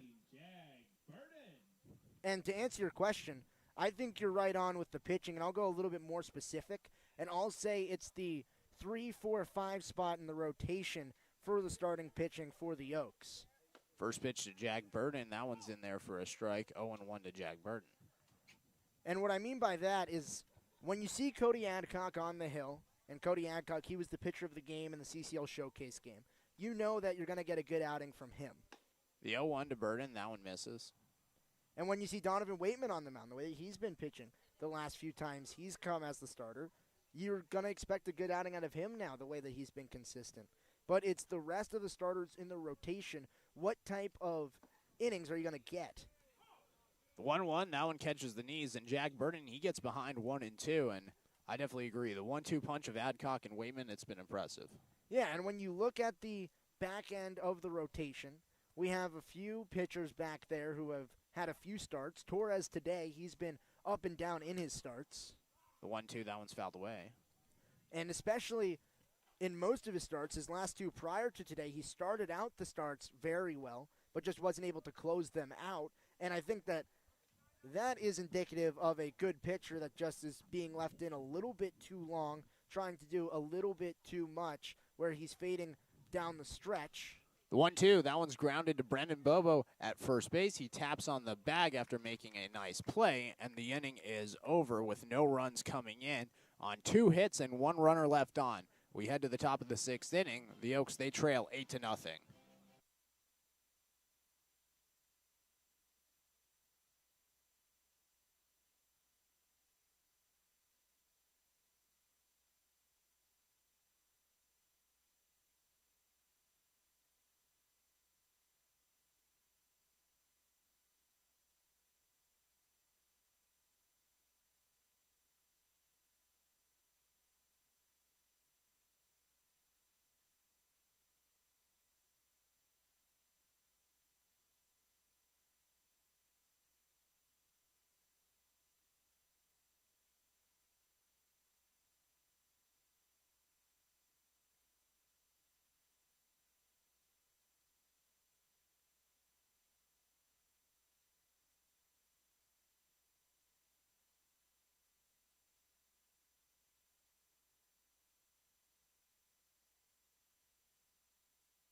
Nate Uretsky with Ryan Milano here in the top of the 6th inning. 8-0 the score. The Saints, they lead. New pitcher on the mound, it's Kyle Sonduck, and the Oaks, they've faced Sonduck before.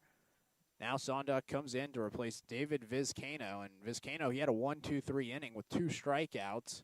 And the 3 batters that he faced, that was in the 5th. And with the new pitcher on the mound, Ryan, continue that thought on pitchers. Yeah, so I was going through the rotation in terms of the storylines that was going to be worked out towards the second half of the season. As the 1-0, it's the first pitch misses, so it's a 1-0 to TJ Foreman. And so I went through the first 3, and then the 4 and 5 spot in the rotation really hasn't quite been solidified yet. The 1-0, called for a strike at the knees, 1-1. And so the usual 4 and 5 pitchers in the rotation is going to be Lucian Wexberg and Joseph Wiersma. And there's been a little bit of a ebbs and flows type of season for them, as well as we talked about earlier in the game with Chris Torres. The 1-1 swung on a miss by Foreman. He gets behind 1-2. And so we've seen Brian Perez in there as a starting pitcher, but that was because of Joseph Wiersma. He was nursing a minor shoulder issue, but he is back very quickly. The 1-2 bounces in the dirt from Foreman to Foreman. Count 2-2. The injury not very serious to him at all, but both Wexberg and Wiersma towards the bottom of the Oaks in terms of ERA. Wexberg, a 4.21 conference ERA. Wiersma, a 15 flat conference ERA, and those both came in 2 starts. So it'll be interesting to see if pitching coach Scott Rudinsky continues to ride with them. As the 2-2, that one's grounded to Boning, the shortstop, the throw over to first, then Foreman's retired on the 5th pitch sent to him on a 6-3 groundout. Or if he is going to go with Brian Perez, who is towards the top, not towards the top in terms of ERA, but he is towards the middle. He has a 7.5 ERA on the season. He has one of the higher innings pitched for the Oaks in conference play. He's third in terms of that total, behind only Cody Adcock and Donovan Waitman. So I think it'll be interesting towards the end of the season who gets the nods in the back end of the year, in the back end of the rotation towards the back end of the year, because it's really been 2 very solidified starting pitchers. Swing and a miss from Gregory, the first pitch to him, 0-1. With Torres being that third guy who is probably going to be consistent in the rotation despite a not very successful outing today. And then towards the back end, it will be incredibly interesting to see who's going to continue to get those starts and who's going to continue to help the Oaks win. The 0-1, that one bounces in the dirt. Count 1-1 to Zach Gregory. And so that's what I think the storyline is going to be towards the end of the season. It's just going to be exactly how the starting pitching staff will start out games so the Oaks aren't coming from behind every time. The 1-1 pitch from Sonduk. That one misses in the dirt. The count now 2-1 to Zach Gregory, who Gregory today, he's 0 for 2, reached on a fielder's choice. That was in the first inning. He was later advanced to second and left stranded there. In the third inning, though, he flew out. It was a third out of that inning and ended the top of the third inning, and now is up, the second out in that inning as he flew out. As the 2-1 now, swing and a miss from Gregory, and the count even 2-2. And Gregory today, 0 for 2, and has a chance here to go 0 for 3 with a 2-2 count and nobody on with 1 out after Foreman grounded out to start this inning. No Oak has reached base successfully since the second inning. It's been 1-2-3, 1-2-3, 1-2-3, and now 1. As the 2-2 pitch awaiting from Sonduk, the pitch. Swing and a miss from Gregory, the first strikeout of the day for Sonduk, the second out in the inning, and the 11th straight Oak that's been retired. And to just press my point a little bit further on the starting pitching, the Oaks, every game that they've held a team under 5 with 5 runs or less since that tie against the Foresters, they've won every single one of those games. So it's about limiting the runs for another team. Below 5 runs, the Oaks, they're a team that just wins games. The first pitch to Grant Smith, an off-speed pitch that catches the zone, 0-1 to Grant Smith. The Oaks, their pitching, they've definitely been the key storyline through the first half. The Oaks, their bats, they're always going to be swinging, but their pitching, it's been hit or miss throughout the season, and that's really determined the games for them. As the 0-1 pitch from Sonduk is on his way. Smith rips a single to left, and the Oaks, they have their first base runner since the second inning. And Grant Smith, he's just continued to have good at-bats at the plate today. It hasn't been the start for him, but right there, just barrels up a pitch, gets it through the hole, and that's exactly what you like to see if you're Grant Smith. Keep it on a line, keep it through the hole, keep it down, and be able to just get yourself aboard, and that's exactly the piece of hitting that you need to do if you are Grant Smith. It's the reason why he moved himself up to the leadoff spot in last week, and it's the reason why he finds himself towards the top of the order again after TJ Foreman took back over at that leadoff spot. So Grant Smith in the 3 spot today. Brendan Bobo at the plate in the cleanup. The first pitch to him misses away 1-0, and that's a really big hit off of Kyle Sonduk, who this season he's been basically spotless for the Saints. He's only allowed 1 run all year in 16 1/3 innings pitch. That came in his last outing as the 1-0 pitch to Brendan Bobo.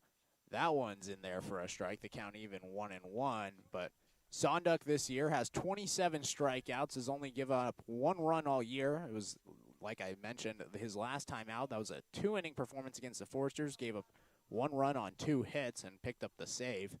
He has a couple of saves this year. Bobo sends it to left. It's caught on a line from Burden, and that'll do it for the 4th inning. So 1 runner in Grant Smith's left on after his 2-out single. We head to the bottom of the 6th inning. 8-0 the score. You are listening on the Conejo Oaks live stream on YouTube.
Not Uretsky, Ryan Milano, bottom of the 6th inning, new pitcher on the mound for the Oaks. It's Aiden Hawley, the newest addition to the Conejo Oaks, pitching in his first game with the Oaks as the first pitch from Hawley misses in the dirt. 1-0 to Brandon Boning. But Aiden Hawley, a new addition, he comes in for Eric Ma, who he pitched 2 2/3 innings pitch. He saw 15 batters, gave up 1 earned run as the pitch is in there for a strike to Boning, count even 1-1. 2 2/3 innings pitch for Ma, faced 15 batters, struck out 3 of them, walked 3 of them, gave up 5 hits and 1 earned run for Ma. As the 1-1 pitch from Hawley, that one misses away. It's 2-1 to Brandon Boning. Yeah, and I think that is, without a doubt, Eric Ma's most successful outing of the season. Went deep into his outing, threw 62 total pitches. Swing and a miss from Boning, and the count's even. Only allowed 1 earned run, and that came in an inning where I didn't think that the hits were super impactful. He had 2 weak hits by both Boning and Lindsley. Granted, he did have a 4-pitch walk to walk in that run. As this one's grounded in Aviak. Nope. Melhoff cuts it off, throws it over to first, and retired his boning. So I think Eric Ma, his splitter looked like it was working today. I think best outing of the season for Eric Ma. Congratulations, Eric. The new haircut seems to be working. There you go. So the first batter that Aiden Hawley faces, he gets out on a 5-3 ground out to Brandon Boning. And now coming up to plate is Tanner Lindsay, the catcher. Lindsley comes up today for the 4th time as the first pitch from Hawley swung on in the dirt. A slider got him swinging. 0-1. Lindsley today, 3 singles, 1 in each of the 2nd, 3rd, and 4th inning. Looking for his 4th single today after a 3-for-3 performance to start. Does not get a single on that pitch as the 0-1 misses. It's now 1-1 to from Aiden Hawley. And let's talk a little bit about Aiden Hawley's background, because he's a new addition to the Oaks. He's someone that we're seeing for the first time. The ball bounces in the dirt. Yeah, 3 different high schools. Yeah, he transferred all around Burbank. That's where he's from. He's from Burbank, California, and he transferred from high school to high school to high school. Some of it baseball opportunity, some of it, he just mentioned that he went to a bunch of different high schools, but that's a little bit ball bounces in the dirt. 3-1. Yeah, he went to Burroughs High School for a year, and then he transferred to Village Christian for a couple of years, and then he transferred to Maranatha High School, which is out here in Pasadena. So, playing in Pasadena where he graduated from high school, but his first semester at Burroughs, and then, transferred to Village Christian for 3 years and finished it out in Maranatha. And if I remember correctly, I think that this might have been his home park when he was at Maranatha. I don't think this is their home park, but he played here. Yeah, so he's no stranger to the park. He's no stranger to the mound. He's no stranger to even some players on the team. The 3-1, this one's lifted high in the air from Lindsay. In the infield, Melhoff calling it over. He makes the play as he tails off to his left side. Lindsley's retired, and now 2 are gone. And he said that he knew Brendan Durfee. And do you remember the other guy that he said he knew on the team before he came here? It was another one of the... Tobias Plotkin. Well, because they both went to Village Christian. And Village Christian is where Plotkin went, also where Eric Ma went, who we just saw. So we just went from a Village Christian pitcher to a Village Christian pitcher. No overlap there. Eric Ma, he's been in the collegiate system and the Oak system for a while, so Aiden Hawley didn't run into him. Pitch misses low to Jackson Cobb, 1-0. But I think it's going to be incredibly interesting as Aiden Hawley, he now is at Westmont College. That is in this California area, Santa Barbara, I believe. It's in Santa Barbara, yes. It's an NAIA school.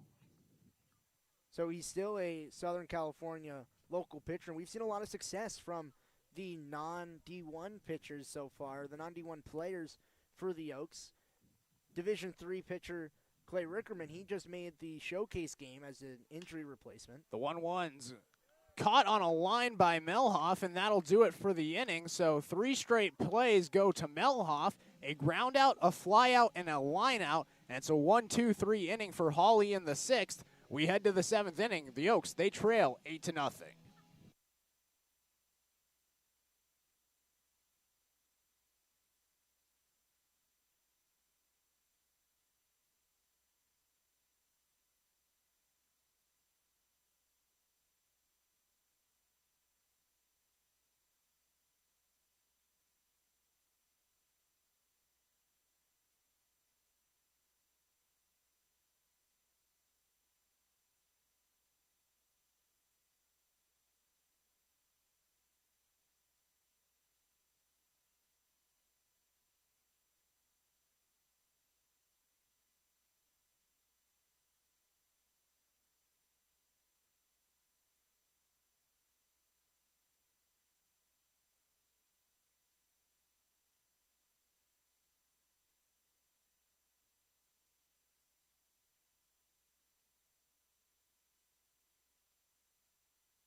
Uretsky, Ryan Milano, top of the 7th inning. You know what that means, Ryan Milano? It's your turn at play-by-play. Brendan Durfee, he's leading off the 7th inning. It's his 3rd time to the plate. The first 2 times he's struck out swinging, both on off-speed pitches in the dirt that he was trying to protect the plate, was not able to. So, first pitch to him from Sonduk, another off-speed that misses low. Durfee's front shoulder opens up, and the first pitch is a strike, the count 0-1. And he struck out twice on the day, and Sonduk is not the person who you want to look like a vulnerable strikeout threat to, because Sonduk, he has a lot of strikeouts on the season. Now up 0-2 to Durfee. He had 27 coming into the outing. He already struck out Zach Gregory in the last inning. So 28 total strikeouts on the season through just 17 1/3 innings. That is a incredibly impressive strikeout per 9. And I am floored that he did not get a nod to the showcase game, as the 0-2 breaking ball that Durfee lays off, the count is 1-2. And you'd think that Kyle Sonduk would be the perfect addition to the showcase game. He's someone who has had a lot of innings, a lot of outings, not a lot of save scenarios, but has continued to be effective in every single outing that he's come up to the mound. It's just mesmerizing to me as Durfee skies one to left field. Burden underneath it, makes the squeeze, and the first out of the inning is retired. So an 0-for-3 day for Brendan Durfee. And yeah, I'm definitely surprised too. He's pitched in. This is now his 8th game. He's given up 9 hits in those 8 games and only given up 1 run. I mean, his ERA is under 1. It's entering the game, his ERA on the year was .55. So how a reliever like that's pitched 16 1/3 inning going into the All-Star break didn't make the CCL showcase. I'm just as lost of words as you are. First pitch to Naviak bounced and just goes foul. The catcher Lindsley watched it move outside the chalk. Naviak got a poor jump out of the box. I think that if Lindsley would have picked that up in fair territory, Naviak would have been a sitting Sonduk. But Lindsley let it go foul. And so let's look at the pitchers for Arroyo Seco that did make the showcase game. Tristan Garnett, Creighton Hansen, and Tommy Steyer. And if you look at them, you look at Tristan Garnett. He has 15 1/3 innings pitched. He has 21 strikeouts and a 6.45 ERA. So less innings pitched, less strikeouts, and a higher ERA, even though Garnett, he's had a lot of strikeouts on the season. As the 0-1 in there for a strike, the count is 0-2. So I would think that Sonduk has had a better outing than Garnett. Then you look at Tommy Steyer. He's had 19 2/3, 21 strikeouts, and a 3.66 ERA. I think that he's just certainly deserving of a showcase spot. As the 0-2, Naviak watches miss low and away. The count is 1-2. But I think that Sonduk, compared to him, has had a better season, even though I do think that Steyer is deserving of a spot in the showcase game. And then Creighton Hansen, he's someone who, if you look at his stats on the season, 15 innings pitched, as the 1-2 misses inside and low. The count is 2-2. 15 innings pitched, 17 strikeouts, and a 3.6 ERA. He is a 2 wins and no losses on his win-loss record. I think that is impressive, but it's not quite what Sonduk has done. I think that Sonduk is the best pitcher on the team, and he shows it, picking up his 2nd strikeout of the day as Naviak goes down looking. And yeah, man, Sonduk, he just keeps on striking out everybody. He's had 4+ strikeouts in every game he's pitched, except for one. And that one game that he didn't have 4+ strikeouts, that was in a 1-inning game that he pitched. That was against the San Diego Force. And so, you know, he just racks up a lot of strikeouts. And right now has 2 strikeouts through the first 2 innings of that he's worked. Greg Melhoff, he grounds the first pitch he sees to Cobb at second, the throw into first in time, and a quick 1-2-3 inning for Sonduk to get retired. And that'll bring up the bottom of the 7th when we come back on the Conejo Oaks live stream.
Bottom 7, Aiden Hawley's debut for the Oaks. Short-lived but effective. 1 inning pitched. No hits, no walks, no strikeouts, no earned runs in a 1-2-3 inning where he faced the bottom of the Saints order. He makes way for Brandon Madrigal on the hill, who is coming out for his first appearance of the second half of the season. Madrigal is going to have to face against the top of the order. That's going to be Josh Cowden, Jake McMurray, and Drew Calley. First pitch to Cowden. Breaking ball catches the zone for a strike. The count 0-1 to Madrigal. And so when you look at Brandon Madrigal and his season so far, it's been a little bit shaky as the 0-1 misses high and away, 1-1. On the season, he has an 8.59 ERA, 11 strikeouts through 7 1/3 innings pitched. The problem has been control. He has 7 walks as he blows by Josh Cowden, who is way late, swings through a pitch, the count 1-2. But we've seen Madrigal after 3 shaky outings to start the season, which were the first time he saw the field in over a full year since COVID happened. In his last 3 innings, he's given up just 1 earned run and 4 total hits. As this pitch fought off by Cowden, the count still 1-2. And so I think that Madrigal is really starting to find his groove at this point in the season, where in his last outings, in those 3 innings, he's had 6 strikeouts. The 1-2, breaking ball just misses outside and high. So the count 2-2 now to Josh Cowden, who has 2 strikeouts on the day to go along with a walk and a flyout. And so for Brandon Madrigal, how do you think he can continue to capitalize on the performances that he's shown as of late? I think Madrigal is just getting into rhythm, like you mentioned. Had a long period before he could pitch again. 2-2, fought off again. So, 7th pitch of the at-bat incoming. So he had a lot of time before that first outing, and he just wasn't really successful in that first outing. He had walked every single batter that he faced, gave up 2 runs, and then his second time he walks 2 more batters in that performance. He did strike out 4 batters against the Saints in a 5-4 victory, but, you know. This pitch fought off again, so not going down easy is Josh Cowden. 8th pitch of the at-bat incoming. And so initially he struggled a lot, but his last 2 outings, he's felt really, really good. It's taken him a while to feel back to normal. You know, he's pitching on a mound again against real-life competition. It's taken 17 months, and, you know, now he's starting to get the rhythm back, and he's carrying that momentum right now. Bounces one outside of the bag and fouls off another pitch. It's still 2-2. So Madrigal now looking for his out pitch. We know he has that fastball. He can ramp up the velocity when he wants to.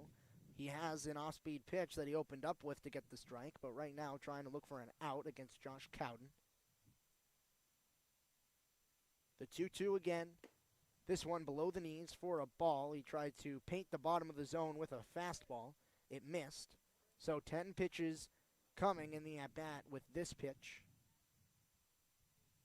And Madrigal, he is an Ivy League Division I pitcher, recruited to Columbia as the 10th pitch. Breaking ball, bounced to first base. Robert Capozzi, the defensive substitution, taps on the bag, makes the out, and it is the first out of the inning.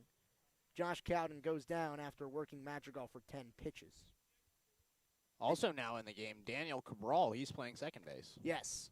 Austin Carrillo is in left as well. A new center fielder. I believe that's Hunter Call. I'll have to get a better look. And maybe a new right fielder as well. So a lot of change for the Oaks. Looks like maybe Andrew Sharp in right field. First pitch misses to Jake McMurray. The count 1-0. You know, And so a lot of defensive substitution, but back in that point to Madrigal, he got recruited for his fastball. He can ramp it up to the low to mid-90s. Breaking ball. Misses high and inside. 2-0. Goes behind. and I think it probably is Andrew Sharp in right field. I saw Sharp warming up in right field. Normally we've seen him warm up in left field. Today he was warming up in right field, and so I'm pretty sure that's him out in right now. The 2-0. Off-speed pitch lifted to left. Carrillo underneath it. It drops in front of him. And that is a single for Jake McMurray, and I think Carrillo could have caught that. He got a poor jump on the ball, and it dropped about one step in front of him. He faked like he was going to catch it, but with no runners on, that move doesn't really work. And so a hit for Madrigal, his first that he's led up today. And right there, I think you nailed it. It looked like a bad read from Carrillo. Carrillo didn't see it correctly off the bat. It falls, and now you have a runner on with one out instead of no runners on and 2 outs. Who would be your best guess for center field? My best guess would be probably Hunter Call. It's the first pitch to Drew Cali, off speed, misses low and inside. The count is 1-0. You know, Hunter Call probably can't think of another outfielder that they'd maybe put out there. But it doesn't have the mannerisms of Hunter Call. No, it doesn't. Shoot, who would it be? I don't know. Maybe they're trying someone brand new in center field as this pitch fought off. Fouled back, 1-1. Is it Lucian Westberg? Are we going to see some BP home runs? Yeah, I don't think it's Lucian Westberg. I don't think it's Westberg. Wexberg, not Westberg, yes. Wexberg is much taller, so don't think he's playing center field. He also has a different glove. There you go. He's if he is getting him in the field, he is a first baseman, from what I've heard. The 1-1 off speed misses high and away. The count 2-1. So we'll find out who that center fielder is shortly, whether it be next time they come to the plate or if we see them coming back in. But just a lot of defensive substitutions for the Oaks so far. The only defensive players that remain, Naviak at shortstop and Melhoff at third, as well as Suji behind the dish, as this one's rolled over to second. Cabral, the fielder's choice. The relay is not going to come, so the runner in McMurray is thrown out at the bag, and Drew Cali is going to take his spot at first base. It was a quick shift of the hips for Cabral right there. Thought maybe 2, just couldn't get the throw over to first from Naviak, and right there you get 2 outs. Madrigal, you sit yourself in a similar situation with the runner on first, and right now you're doing pretty good. You only have allowed 1 hit, and you forced a ground out twice, so Madrigal, another impressive performance right here with his team trailing by 8. And that's going to bring up Peyton Lewis. He is a 2-for-4 day today. Actually, a 2-for-3 day, that sacrifice fly for an RBI in the first inning. Had a double for an RBI and a run scored in a monstrous third inning. That was the second hit of that inning. And then got out in a double play after singling in the 5th. This one driven hard to right field. Not going to get it is Sharp. He's up to the wall. Coming around third base is Cowley. He's going to be sent all the way home. The relay is not going to come. So a run scored in the inning, a rocket from Peyton Lewis, his second double of the day, his second RBI double of the day, and Arroyo Seco leads 9-0. That was just a hard hit ball right there by Lewis. Sees the first pitch, sends it to right off the wall. Sharp right there, not the fastest right fielder. He runs after it. You're going to have Cali coming all the way around from first to score, and, you know, your 8-0 lead, it's now 9-0, and the Saints, it's just extra greedy money. Greedy money? I mean, like, you're leading 8-0. I think it's good money. You need the extra insurance, but, I mean, I've just never heard that expression before. Greedy, yeah. They're taking runs. It's extra cash. They're greedy. They're taking them all. It's 9-0. Well, it's another run in the game, another for themselves. Yeah, if you were Tony La Russa, you might think that they broke an unwritten rule of baseball. There you go. I disagree. I disagree with La Russa's claim. I think 3-0 swinging. Go ahead. Why not? Madrigal blows one by Bo Willis. The count 0-1. Actually, it's a new hitter in for Bo Willis. That is going to be Connor Bradshaw. So Bradshaw getting his first licks of the day after the showcase game. He was one of the 3 outfielders for Arroyo Seco that was named to that showcase game. So, first 2 pitches to him, 1 a strike, 1 a ball. It's 1-1. And Connor Bradshaw, he's someone who is trying to continue his hot season, batting .392. He has 4 home runs on the year. That ties the CCL South lead with Brendan Bobo. Madrigal checks the runner. Naviak bails out. This one fought off, flared outside of the chalk in left field. The count is 1-2. And so Bradshaw, he's had a few home runs. He had a few big ones against the Oaks, but that was the game that the Oaks ended up escaping in their first trip to Arroyo Seco, 5-4. So his big day against the Oaks was for naught, but he's just throughout the entire season been an effective hitter, and now getting his first licks of the second half. Madrigal checks the runner to the dish, the 1-2 bounced in, and Bradshaw's going to take his base. It looked like he tried to avoid it. He wasn't able to. A breaking ball just spun in and hit him. The runner was trying to go, and Peyton Lewis from second to third. He's going to have to trot back to second base after the hit by pitch. And that's going to bring up Jag Burden. Yes, it is Jag Burden at the plate. So no pinch hitter here. We're going to see a few pinch hitters and a few substitutions lately because of the score and because of the long benches for both teams trying to get action for all their players. Bradshaw at first, Lewis at second. First pitch in to Burden, a strike at the letters. The count 0-1. And Madrigal, that was a tough break to get the hit by pitch to Bradshaw. You have a 1-2 count prior to that pitch with 2 outs. You're almost out of the inning, and instead now you have 2 runners on and 2 outs. The 0-1. Breaking ball rolled over to second base. Cabral can't make the play. It's off the heel of his glove. And what looked like a routine play for Daniel Cabral was not being made. So 2 defensive miscues for the Oaks end up extending the inning for Madrigal. That is an E4 on Daniel Cabral. We saw the second batter of the inning in Jake McMurray on what probably should have been a fly out to left field that ended up dropping. And now Jag Burden, he gets aboard to load the bases after Cabral was not able to field a ball that was towards his left in the hole between first and second, but a slow chopper that he should have gotten to. Yeah, and Cabral, he came onto this team as a defensive-minded player. He was supposed to play all the positions on the diamond, be able to be a good defender at all the positions, and right there he's just not doing his job. Gets the air on an easy play. It's an easy chopper heading over to the left side, and, man, feel bad for Madrigal. Boning swings through the first pitch. It's 0-1. And the result of this inning and the final stat line for Madrigal is not indicative of how he's pitched. He's pitched really well. The best outing I've seen from him on the season. He's been getting ahead in counts. He's been blowing pitches by people. And despite the fact that he had a little trouble getting out of the first at-bat, he was able to retire that batter, as now Caden Suji's going to talk to him. He only allowed hard contact once, and that was on the double from Peyton Lewis after the inning probably should have already been over. And then now a hit by pitch on a breaking ball that just landed in the dirt on what was trying to be a back foot slider ended up just spinning and hitting the foot of Connor Bradshaw.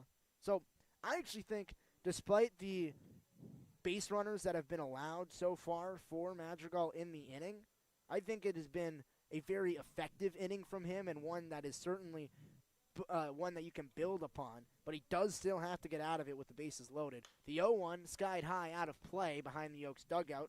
Madrigal ahead 0-2, and so we saw him with trouble getting an out when he was up 2 strikes to the first batter and Josh Cowden. Now what type of stuff does he bring to try to bring Brendan Boning back to the dugout to end the inning with just 1 runner coming across? If you were him, what would you be throwing here? Right now, I think I'd go a slider away, something to try to get a chase. You have an 0-2 count, so you can waste a pitch. And that's exactly what he did. Went a little too far away, did not induce a swing from Boning, who has struck out 21 times on the season. Today, he is 1 for 2. He's 1 for 2. Sac fly in the third, single in the fourth, walk in the second, and then a ground out to lead off the 6th inning. 2 RBI day for him. Fights 1 off, stays alive in the count. So now we've seen Madrigal continue to have batters foul off pitches when he is ahead in the count. It's about getting them out, about getting them to go down.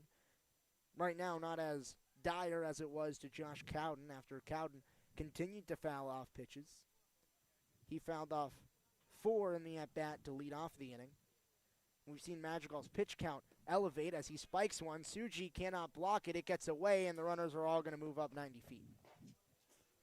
So now the error by Cabral, even more costly as the run comes across on the wild pitch.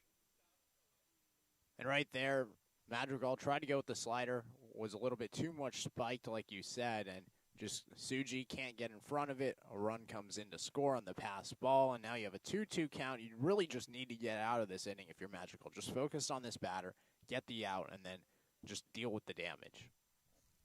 2 runners in scoring position. Bradshaw at third, Burden at second. The 2-2 misses low, so the count worked full. Once again, we've seen Madrigal, after going up in the count, now work it back full. We saw a 1-2 to Cowden. That ended up going full. We see an 0-2 to Boning. That is now worked full. So now, the 7th pitch of the at-bat incoming.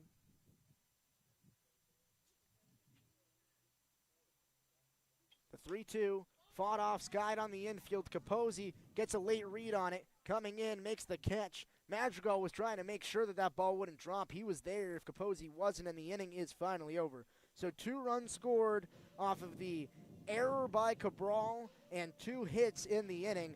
2 runners left on base as Madrigal's strong outing is ended up spoiled. We come back for the top of the 8th inning on the Conejo Oaks live stream.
Leading off the top of the 8th. Top of the 8th inning.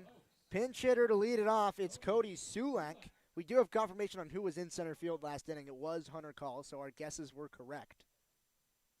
First pitch to Sulak. Bottom of the zone, misses from Sonduk. The count 1-0. Cody Sulak, he's coming fresh off of maybe the best hit of the season.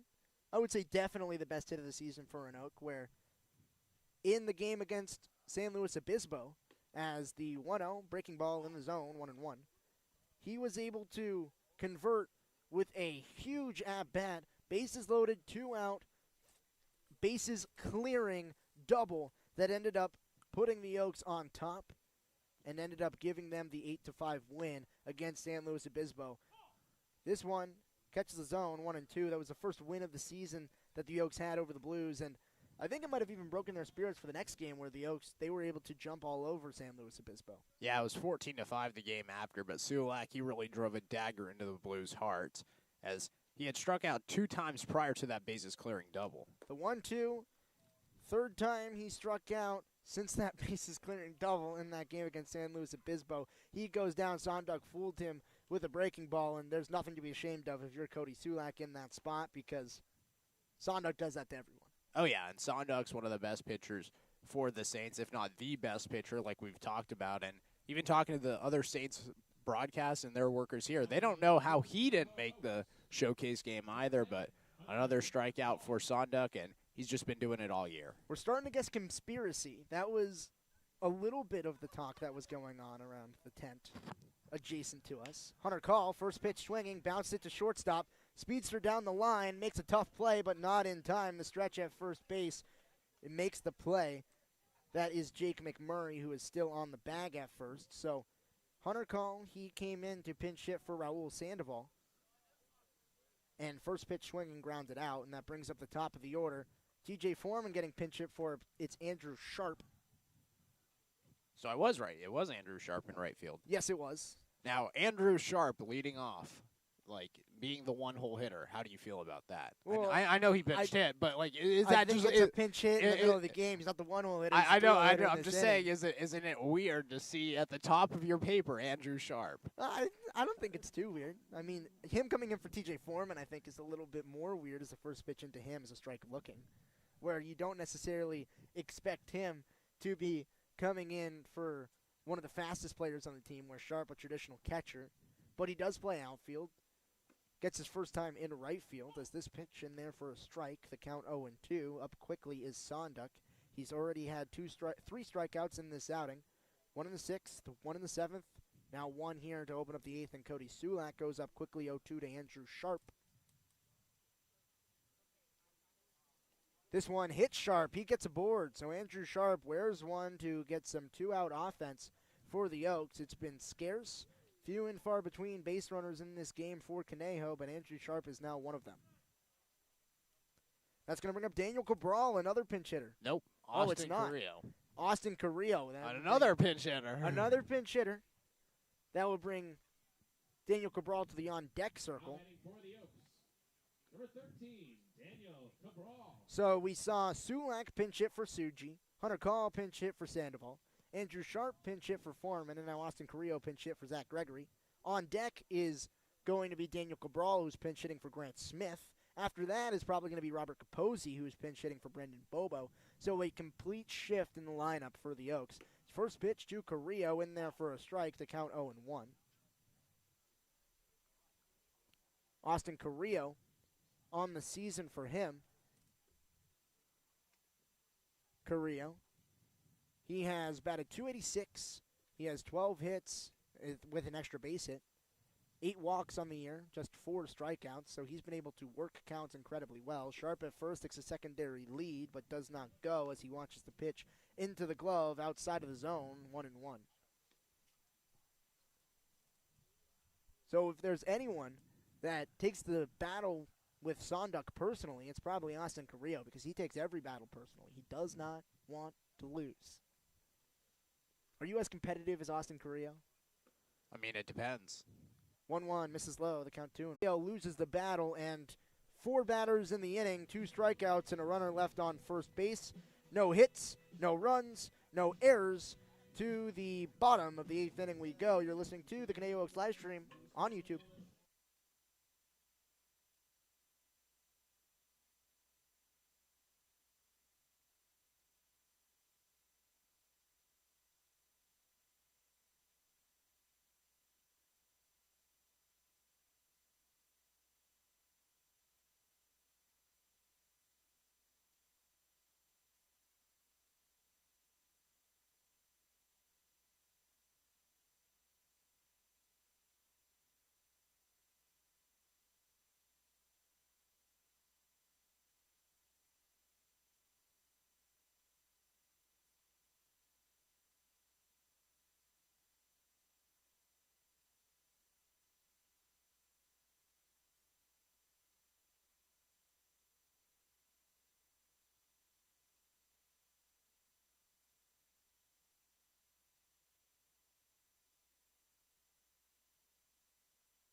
Tanner Lindsley, the catcher, leading off the bottom of the 8th inning.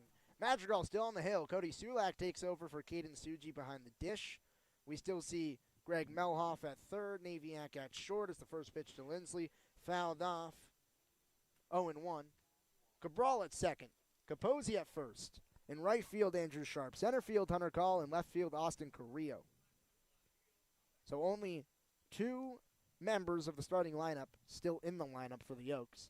And that might be the bench completely emptied for Dave Solis and his squad. Think it is. I mean, who else are you going to throw out there? Can you even throw anybody out there? There's a few pitchers you might be able to put in the field. So Wexberg to first base? Yeah, maybe? Yeah, move Capozzi to third, Wexberg to first. I think that's the substitution that you make. That's the next substitution you have to make. Me into shortstop if we want to take out Naviak. The 0-1 in there for a strike, the count 0-2. Oh, yes. You have the arm to play shortstop. Now, I know you have the range to play outfield, but shortstop, get out of here, Ryan. I don't know. I've been hitting the weight room recently. Not as much as you. Yeah, I've been hitting the weight room a lot. Actually, I haven't been hitting the weight room. You have? No, Why would you lie on air, Ryan? I lie all the time. I'm a compulsive liar. It's a fault. Gosh. Well, there goes your credibility. I'm just lying all the time. Unless I'm lying about lying. Then you never know. Counts 0-2. Lindsley fouled off the 0-2 pitch to stay alive. We've seen that a few times from Madrigal, who is back out here in the bottom of the 8th inning. The 0-2 gets away from him, tries to pump a fastball, leaves it up and away. Count 1-2. And I only lie to protect people's feelings. Your own feelings that Yes. you haven't been going to the weight room? Yes, my own feelings. The 1-2. Breaking ball lined into center field. Call can't get to it. It's in the gap. Call cannot field it on the hop cleanly, but Lindsley stops at first. So a 4-hit day for Tanner Lindsley. That's his best outing of the season, without a doubt. Coming into the day, 5 total hits on the year. Today, he is 4 for 5. It's crazy. All singles, too. And that's exactly what you do to get out of a slump. Cody Sulak brings the defensive alignments to his infield. Naviak shielded towards the base at second. Cabral in between first and second base, splitting the distance evenly. Robert Capozzi holding on the runner at first. Brendan Madrigal just allowed his 3rd hit of his outing. Now coming up, Jackson Cobb watches the first pitch low and tight. The count 1-0. And so for the Oaks, I think this game is probably going to be a wrap. I don't suspect there's too many rally caps coming on, but the next game tomorrow is against the Orange County Riptide in a game that was similar to this one, where the Oaks, they ended up dropping that as the 1-0 bounces in. Sulak makes the block, loses the ball, but finds it before the jump can be made by Tanner Lindsley. Count 2-0. And so, what do the Oaks have to do to make sure that this game against the Riptide doesn't have the same effect that it did the first time against Orange County, or the same result as it did today against Arroyo Seco? Well, it's a big series against Orange County. They play Friday, and then they are off against each other on Saturday, and then they play again on Sunday. So 2 back-to-back big games against the Riptide. Now for the Oaks, they just got to get out in front early. In that game against the Riptide, they trailed 5-0 after the first inning. Is this pitch fouled back? The count 2-1. Second inning, they were down 6-0, and at that point, their heads were all down and they were defeated. You can't let that happen again. This is a Friday game, big series against the Riptide. You lost the first game 9-0. You need to have revenge.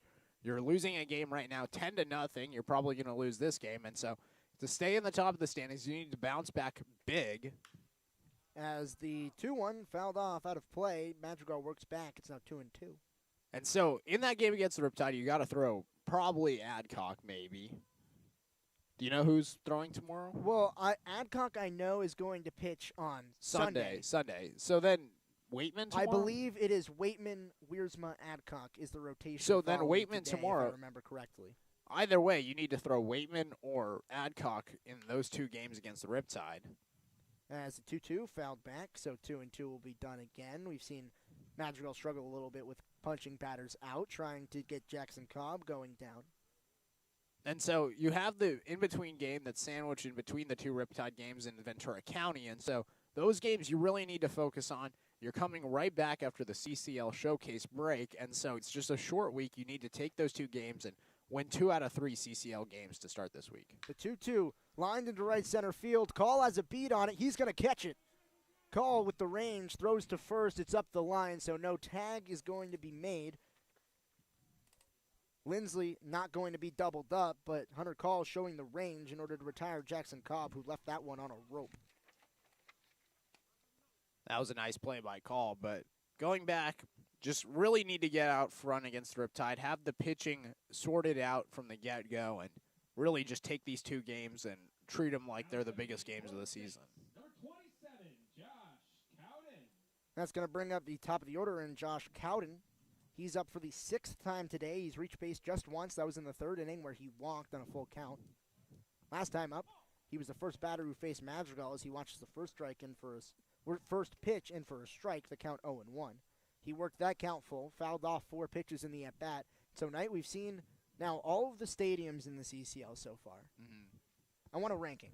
A ranking? I want a ranking. Like, what are you rating a stadium off of? Like, what are the conditions? We have 3 different categories. We Okay. have playing surface, stadium atmosphere, and then broadcast setup. As this pitch skied high into left field, Carrillo coming in. Looks like he's underneath it, makes the play, 2 outs in the inning. Okay, so repeat it. Playing surface, broadcast setup, Okay. and overall surroundings of the stadium All right. in terms of the atmosphere outside, the actual stadium itself. Gosh. Now batting for the Saints. Number Okay, I guess number 1, you have to go with San Luis Obispo. Well, okay, do you ish. want to include Cal Lutheran in this list, or are we just We ranking away can teams? be unbiased, not include Cal Lutheran. Okay, let's not include Cal Lutheran. I will say San Luis Obispo, number 1. Jake McMurray to the plate, watches the first pitch, miss. 1-0. I think that their playing surface is decent. It's not the greatest, but it's not the worst. A little bit of mud in center A little bit of field. mud, and there's some shaky spots. But the atmosphere, untouched. The best CCL atmosphere we've ever been to. The stadium, also pretty cool. We're in the broadcasting setup in a booth, so I think that's number 1. This ball grounded to the shortstop, gets under the glove of Naviak, leaks out into shallow center field, so aboard is McMurray with a single. Not quite an infield single, but just about as close as you can be. 2 runners on, 2 outs in the inning.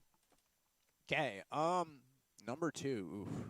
I want to say Orange County I think Orange County is up there. is up there. I would say in So- terms of playing surface, it's number 1. I'd say playing surface, it's number 1. The stadium in general, I think it's the nicest stadium. Now, broadcast setup. Well, if they would have gave us an easy 10, I think it would have been a clear number 2 choice on this ranking, as this pitch spiked in to start off the at-bat. Sulak goes down to block it. It's 1-0. Well, even when they moved us to the upper deck, it wasn't even that bad up there. And I think that if they would have allowed us in the booth, then there's no question number 1 maybe. I think the possibility of what there could have been at Orange County taints a little bit our expectations of Orange County, but I do think that absolutely they should take the number 2 spot. They have a proper setup. The only problem is they also don't have a great internet connection. We have to use our hotspot there as well. As this pitch fouled off, it's 1-1 to Drew Yeah, Talley. San Luis Obispo, they have your own Wi-Fi, so that is nice. San Luis Obispo, they have their own Ooh. Wi-Fi. Academy also has their own and Wi-Fi. that's who I'd say 3 or 2 has got to be Orange County or Academy. Academy has a nice facility. The field is pretty decent. The I booth, think the field is probably the best, maybe. no, I mean, Orange County. It's between Academy for sure in terms of playing surface. It's this pitch, high and away. Count 2-1. I'm going to say the MLB Youth Academy number 3. Number 3, so you're keeping Orange County at 2. Yes, I am going to keep Orange County at 2. I like the MLB Youth Academy. I like the free Wi-Fi they provide. I like being in the booth. I just don't like the speakers being right next to the microphones. I personally would put MLB Youth Academy above Orange County, but there was a lot of scrambling from us at Orange County in terms of the broadcast setup. I think, A hectic setup probably resulted in this ranking. Okay, but I think like the next time we go to Orange County, which is tomorrow, we'll be fine, and we'll know where to set up and where to go, and I think it'll be a lot better. Absolutely. Madrigal now behind 3-1 to Drew Calley. So that's why I have it number 2, because I look at the future, not just the past. Well, I agree, but I think that our perception is a little bit tainted as Madrigal loses Cali to load the bases. 2 outs still here in the inning. I would personally put Academy above it because I like the inside nature that we have. We sort of have our own setup. We are directly behind home plate. I'm not. When I'm at Academy, you're behind home plate. Okay, I'm I'm off to the behind side. home plate. I couldn't even see Reagan Burford hit for the cycle because my wall was cut off. Well, I mean, that's just you not asserting yourself. You got to step up, sit in the proper spot. Sure, that's where they told us to sit. That's Yeah, not where we have to sit. because the official scored. This one is piped into right field. Sharp looks like he's underneath it, hangs up in the air, so Peyton Lewis not able to get all the way out of the stadium. A little bit of deep right field power. The inning is over. We will continue our rankings in the top of the ninth inning after a no-run inning off of 2 hits, 1 walk, and 3 runners left on base. Madrigal gets out of the jam. We'll be back for the top 9.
Back here for the top of the ninth inning, the Oaks trying to make a legendary comeback. Oh, this would be definitely legendary if they do come back. Down 10, the Oaks only have 4 hits in the game. They only have 1 hit since the second inning. That came on a Grant Smith single with 2 outs in the 6th.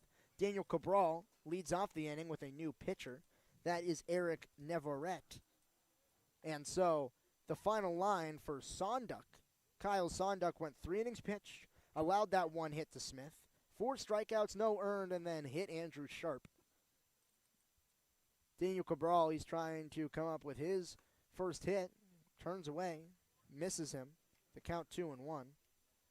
Has Daniel Cabral gotten a hit yet this season? I don't believe so. I don't but believe will so. check. That's our job. He does have a hit. One. He has 1 hit, 5 at-bats. Ayo. When was that hit?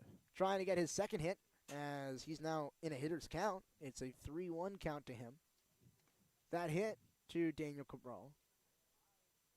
That was against the Ventura County Pirates. Ah, so hasn't had a hit in CCL play. Really trying to get one. Does he have any walks in CCL play? The 3-1. Check swing. Did he go around? Yes, he did. That ball was in the dirt, and Daniel Cabral does not want to take his free pass. So it is now a full count. Cabral, he has 3 walks, or excuse me, he does not have 3 walks on the season. He has 0 walks on the season, so he's just been aboard once. He's 0 for 1 in CCL play prior to this game. As he grounds one to shortstop, fielding it is Boning, throwing to first in time to get him, and 1 out here in the inning. And Knight, I need you to finish off your rankings. Oh, gosh. Yeah, so MLB Youth Academy 3, and then Well, let's refresh the rankings for any new viewers. So number 1 is San Luis Obispo in terms of San Luis best Obispo. best away stadiums by 3 criteria: playing surface, broadcast setup, and stadium atmosphere / stadium setup construction, all of which is taken into account. As 1 out here in the inning, Robert Capozzi, he's pinch hitting for Brendan Bobo. Watches the first pitch miss. It's 1-0. And then the last 2, they're pretty easy to pencil in. It's here, number 4, Jackie Robinson Stadium. That's easy, number 4. And obviously, number 5, Santa Barbara. Santa Barbara is the worst place. The field, Capozzi skies one into center field. Not moving is Cowden. He's directly underneath it, and the second out of the inning is there. So 10 runs, 2 outs, or 10 runs and a single out is what the Oaks have to work with. yeah. I think this one might be penciled in as an L. But Scott Radinsky is trying to spark something. You know, if He's pinch hitting for Brendan if the Oaks can pull off a 10-run, 2-out comeback right here, I mean, shoot, I might bet the lottery because I think I we think my all chances- collectively have to go into the lottery as Radinsky watches the pitch, miss inside, the count 1-0. Okay, but yes, Santa Barbara, worst field, worst setup. They don't even give us like a full table. They give us like half a table. The fans, you're literally sitting in bleachers. I mean, Santa Barbara's just the worst place. 1-0 in there for a strike, 1-1. Like, I love Santa Barbara as a city. The park, just terrible. Terrible for CCL play. Yeah, in terms of playing surface, Awful. there are it's not a great playing surface. There's mud all over the field. We saw that come into play in the last game that we were at Santa Barbara. There are a few sprinkler heads scattered throughout the outfield in the gaps. So if there's a fly ball in the gaps where outfielders running There's full not even speed. permanent fences. The 2-1 bounces in. Radinsky ahead 3-1. They just, like, pull up at a park and they put fences in. It is a public park, so in terms of stadium atmosphere, they do a good job of.